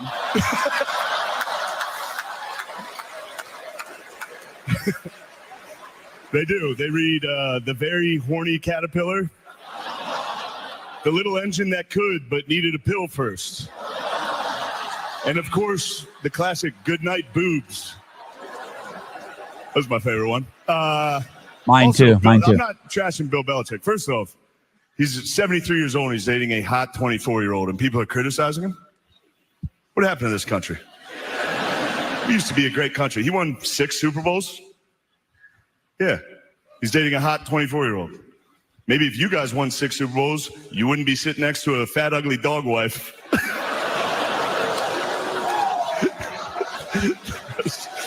They let me do it. I don't. This is Disney. They allowed that. Yeah, I'm going to tell you a story. I was at yeah, we should have taken that out. I had doubts going into that. That didn't work all week. Donald Trump wants to stage a UFC fight on the White House lawn. The last time he staged a fight in D.C., Mike Pence almost died. All right. You don't have to do that. It was fine. I didn't write it. Actually, there was supposed to be an Epstein joke here, but as it got deleted. Must have probably deleted itself, right? Probably never existed, actually. Let's move on as a country and ignore that. When Caitlin Clark retires from the WNBA, she's going to work at a Waffle House so she can continue doing what she loves most, fist fighting black women.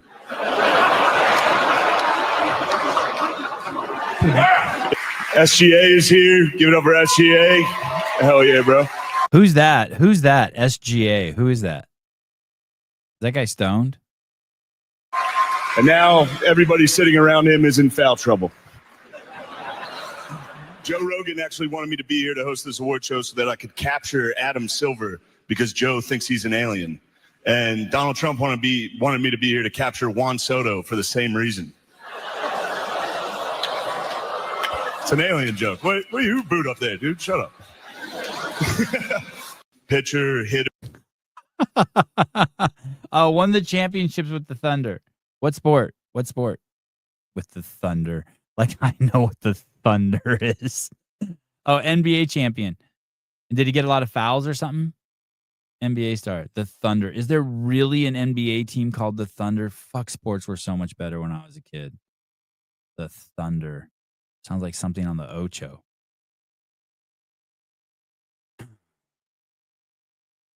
Anyway, that's pretty amazing. Tank, listen. Still not as good as Ricky Gervais. Yeah, fine, I agree. But listen, Tank. Listen, buddy. Shane Gillis's dad is a CIA. Is a CIA. Oh, Tanky, you. Never mind. Yeah, Tanky, you're the same thing. Yeah, I suspect you're the same thing as the person who runs everything through race or everything through sex, and you run everything through fucking spy cam conspiracy. Listen, he walked by the CIA building one time looking for a dog he lost. Doesn't mean he fucking works there. Yep, here we go. Yep. Here we go, Tanky. The Thunder is the biggest joke in the NBA. Yeah, the name is just ridiculous.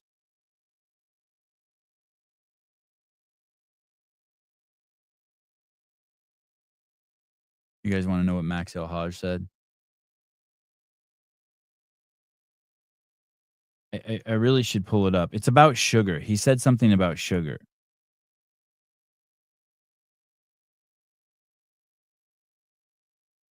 I don't know why this one didn't. I don't know why this one didn't make the montage. This one should have been in there too. Time WNBA All-Star Brittany Hicks is here. Give it up for Brittany, everybody.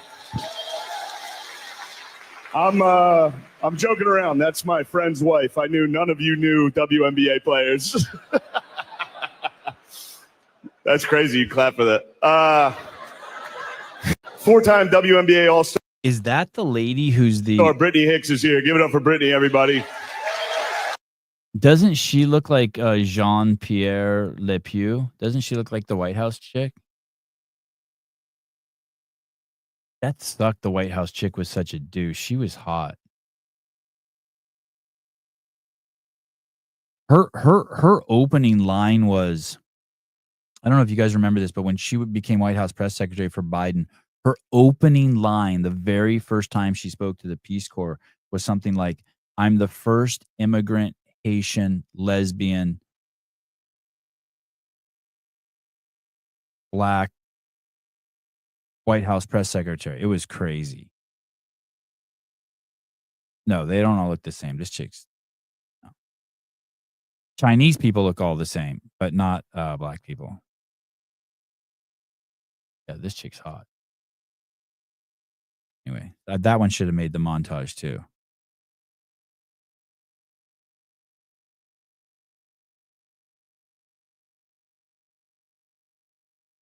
All right. And I think that's it. I keep missing I keep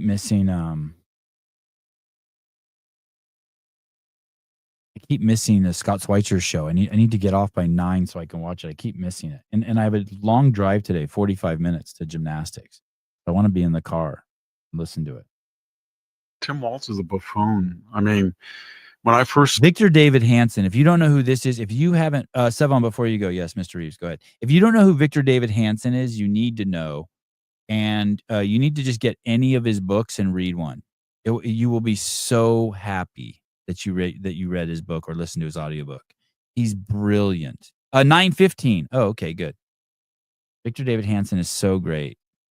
Davis Hansen. Thank you, Scott. Victor Davis Hansen. Thank you. Look, he didn't even call me a dipshit. Like if that was David Weed, he'd have been like, "Hey, dipshit, it's Davis." Oh boy. Sevy, what's your take on your boy Trump and the Epstein cover-up? I don't know. I need the media to tell me what to do. I do like it. You know what I like about? Let me play this, and I'll come back to that, Tank. Hold on. saw the guy, I thought, I'm not a picture of physicality, but this guy is 20 pounds too heavy. He's talking about Tim Walz.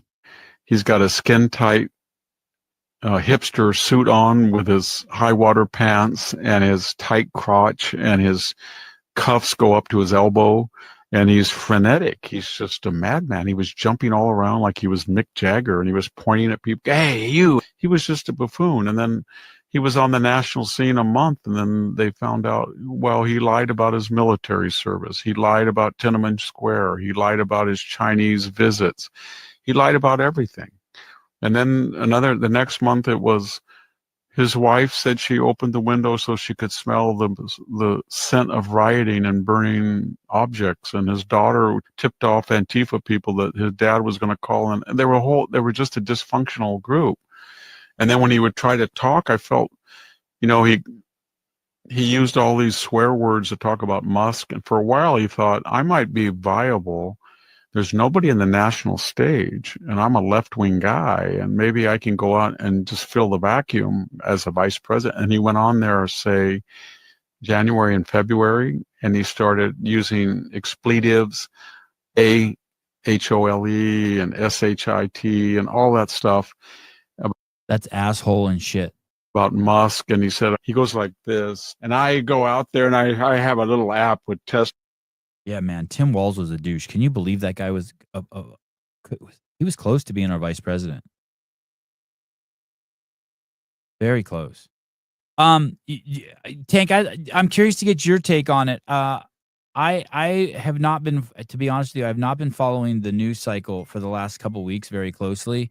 But what I do see is that the people in his circle, by his circle I mean like his media sphere, who are being critical of him, are it's interesting. They're kind of being nice to him, but also putting it to him, which I kind of like.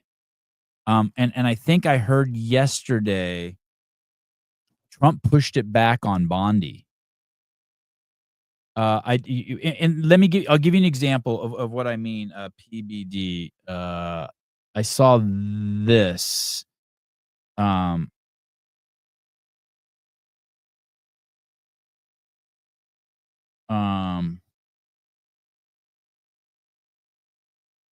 Let me see. There was somewhere on PBD they made a list. They went at Trump pretty hard. Where is that list? Basically, Patrick Bet David said, "Hey, dude, no one believes you." I don't know where it is. So what's the deal? The dude was clearly working with Ed Hood Barak, right? They started, what was the company they started together? Palantir or Pegasus? What was the spy company that you can read people's signals in WhatsApp if you get close to their phone? They started that company. It's based out of Egypt. I think I learned that from the Jew hater Ryan Dawson. The racist Ryan Dawson. I think that's fair to say. Also a friend. I have racist friends. And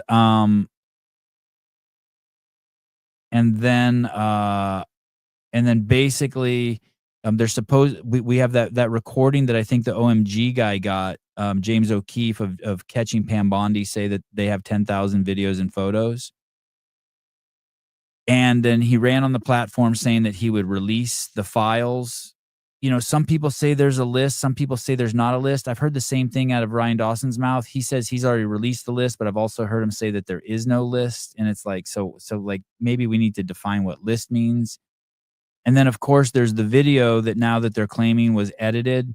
So we don't really, which shows that there's some sort of cover up. That was the closed circuit TV footage of who was entering and exiting the jail when Epstein was found dead. And of course, the most damning thing of all, I think the most damning thing of all, is the fact that this guy was in jail.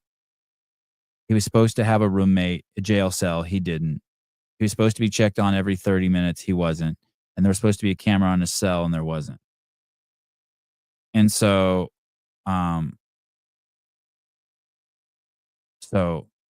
Jews are not a race, Sevi. Well, you can say that in the same way that there's no such thing as race. It's just the human race.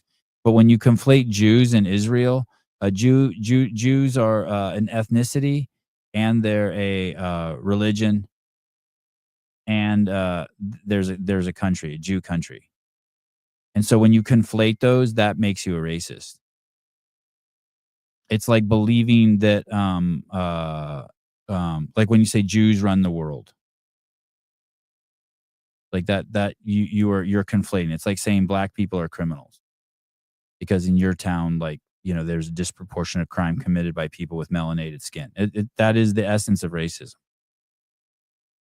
Conflating that shit.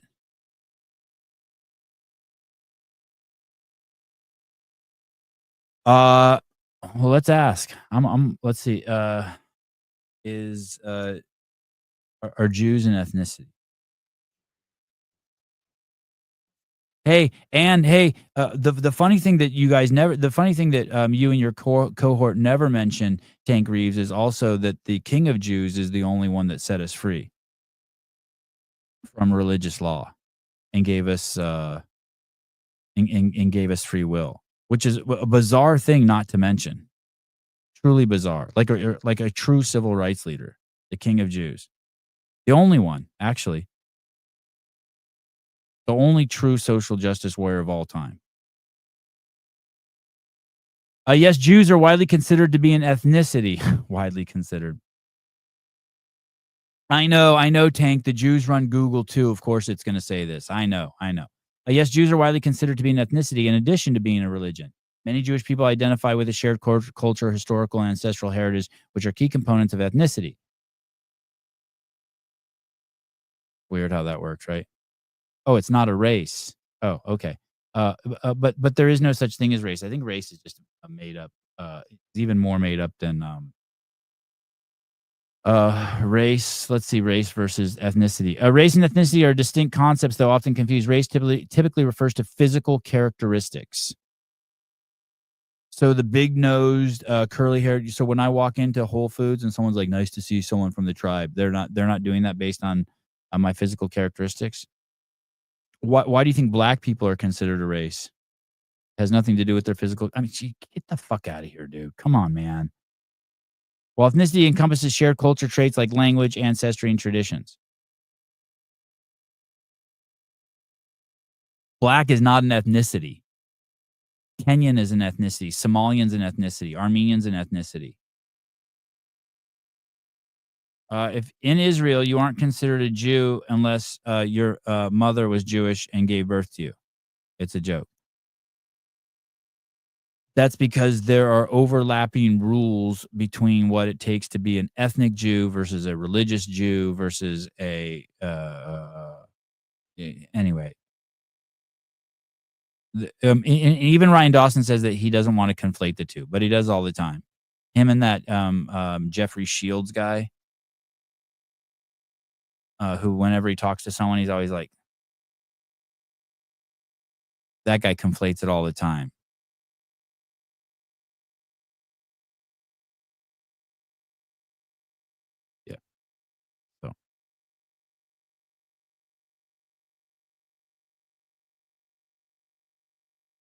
We got anyway.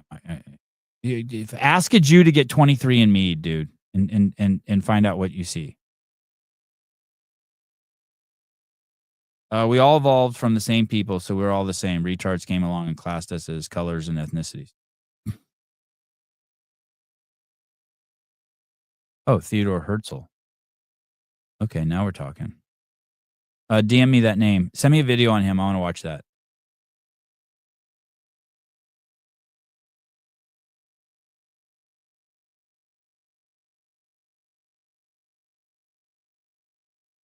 Okay, back to whenever I see Kevin Doyle, I always think it's Matt Schindeldecker. You got to be kidding me. Because it's the bald thing.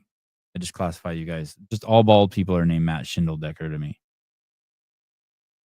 They were getting close. Getting close. I've almost killed enough time to jump in my car and listen to Clydesdale.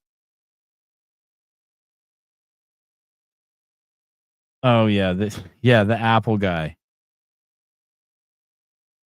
It's but you know what's disappointing? You know what's really disappointing about Hiller's post video is the fact that I went through the comments and people are just loving on Hiller for it. Like I couldn't even find this comment. It says this is so cringe. Women are not cuts of meat to be graded. How the fuck are we supposed to pick someone to marry then, you jackass, and be objectified? Well, then how are we supposed to make kids if we don't objectify women? For the sake of clicks, please be better than this. What is this guy talking about? Anyway, but I was hoping that, it makes me think that the world is really turning into a better place and I'm going to be out of a job soon. Because I couldn't even find this. And people loved Hiller's video. He didn't objectify him enough. I told you that the only rating that matters for men and women is who you want to mate with, who you're physically attracted to. If you're going to do the fair rating, all the other stuff is just bodybuilding bullshit. As soon as he said Colton's chest was too small, I was like, you're like, there's nothing on Colton that's too small. Are you out of your fucking mind? The only thing that's too small on Colton is his entire being. The fuck you mean too small? If we were in the fucking caveman days, Colton would have the fucking best cave because it wouldn't need a big entrance, and he would be taking all our bitches and our food. The fuck you mean? And if you're lucky, he'd let you sit by like 30 feet away from his campfire. Just out of your fucking mind. Oh, what is this? This looks fun. Holy smokes.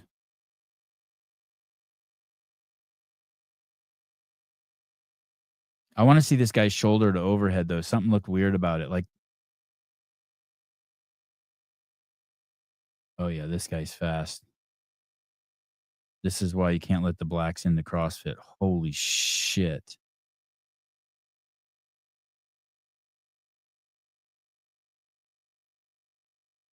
Wow. That's impressive. Oh, Hiller, did he come down before did he lower the bar before he had full extension on that last one? Oh, he says rep 10 TBT. Oh, Hiller's getting soft. Hiller's getting soft. Oh, Andrew, come on. Yeah, who is that? Hey, that's no spring chicken either, I don't think. I don't think that's like a young guy. Wow. But Andrew's so negative. Oh, this video is insane. Watch this. This video with Leahy's insane.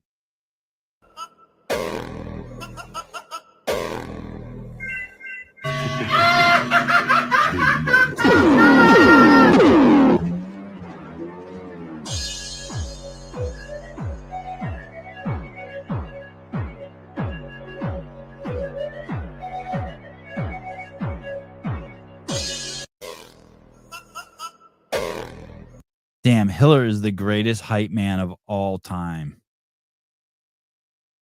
Just that Brad Asadov laughing. Brad does look like that dude. If you hit Brad in the face with a baseball bat or a cheese grater, he'd look like the Joker. Oh man. Just throwing a fucking barrel of gasoline on the fire.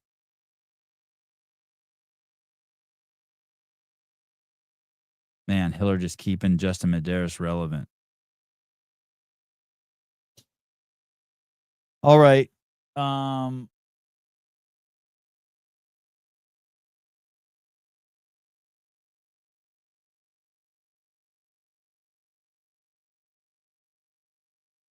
What did I watch yesterday? I watched all Lydia Fish stuff. You got to tip your hat to CPT. If you haven't, there's a 5-minute video that he made from Crash Crucible, whatever the individual event J.R. Howell does over there, and it's so good. It's so good, and there's even a cameo of Will Brandstetter in there. Who doesn't love Will Brandstetter?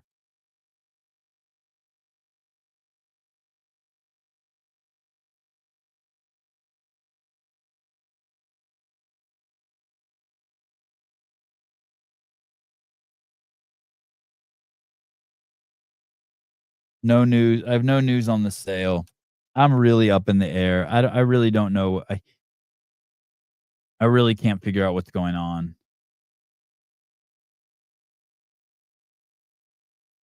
Whatever it is, like something's really like something's stuck.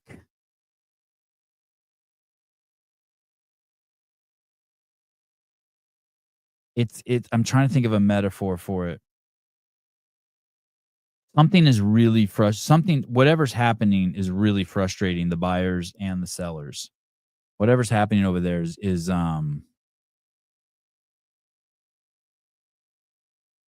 something is stuck. Marissa Hinojosa. Hinojosa. What if I never tried it that way? Marissa what if I just dropped the H and I just gave you the E? Because that's what the E. Listen, people, I took Spanish for fucking 17 years. Never made it to Spanish 3. And sometimes you drop the H and the I has the E sound. So maybe her name is Marissa Hinojosa and the J is an H. So Hinojosa. Hiller's so good. Healer. And if you say his name in Spanish, it would be, and the 2 L's in Hiller would be yay. Yeah. So it would be ear so good. Ear is so good. Ear. The I would be E and the 2 L's would be yay. Ear is so good. Marissa Hinojosa says ear is so good. Did that whole thing in Spanish. Marissa Hinojosa, ella es so bueno. To me. What do you think's going on with Epstein? Like, is he? I guess we have that other data point that everyone keeps pointing at too. When Elon said he's in the he's on the list or he's in the file. Maybe that's what it is. You know? Yes, drop the H. Yeah, fuck the H. Don't need the H. Hinojosa. Hamburguesa.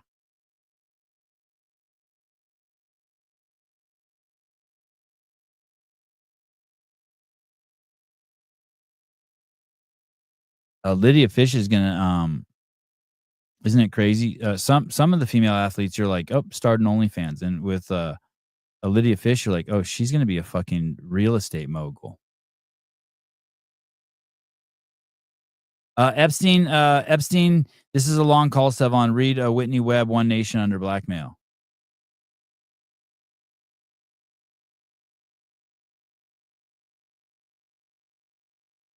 I think I did try to have her on. I'll try again. I definitely follow her. I know that she's revered by everyone in the space. Everyone's like, man, her investigative shit is what a lot of people are piggybacking on, right? Pat Lange, dude, Trump was fucking kids on the island with Bill Clinton and all the other assholes in power. That's it.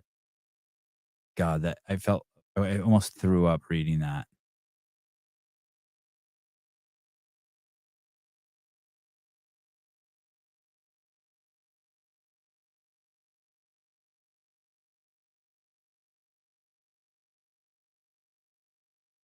Yeah, something's like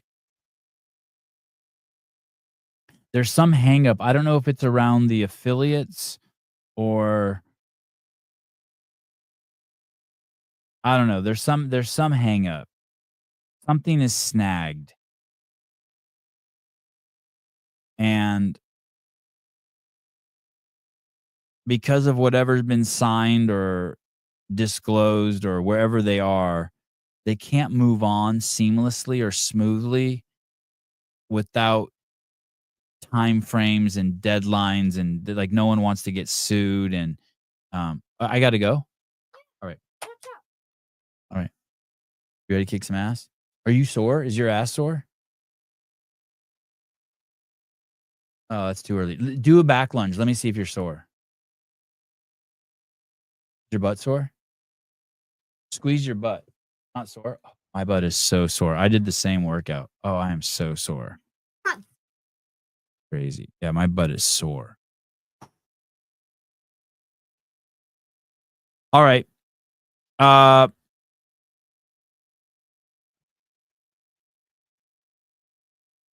okay.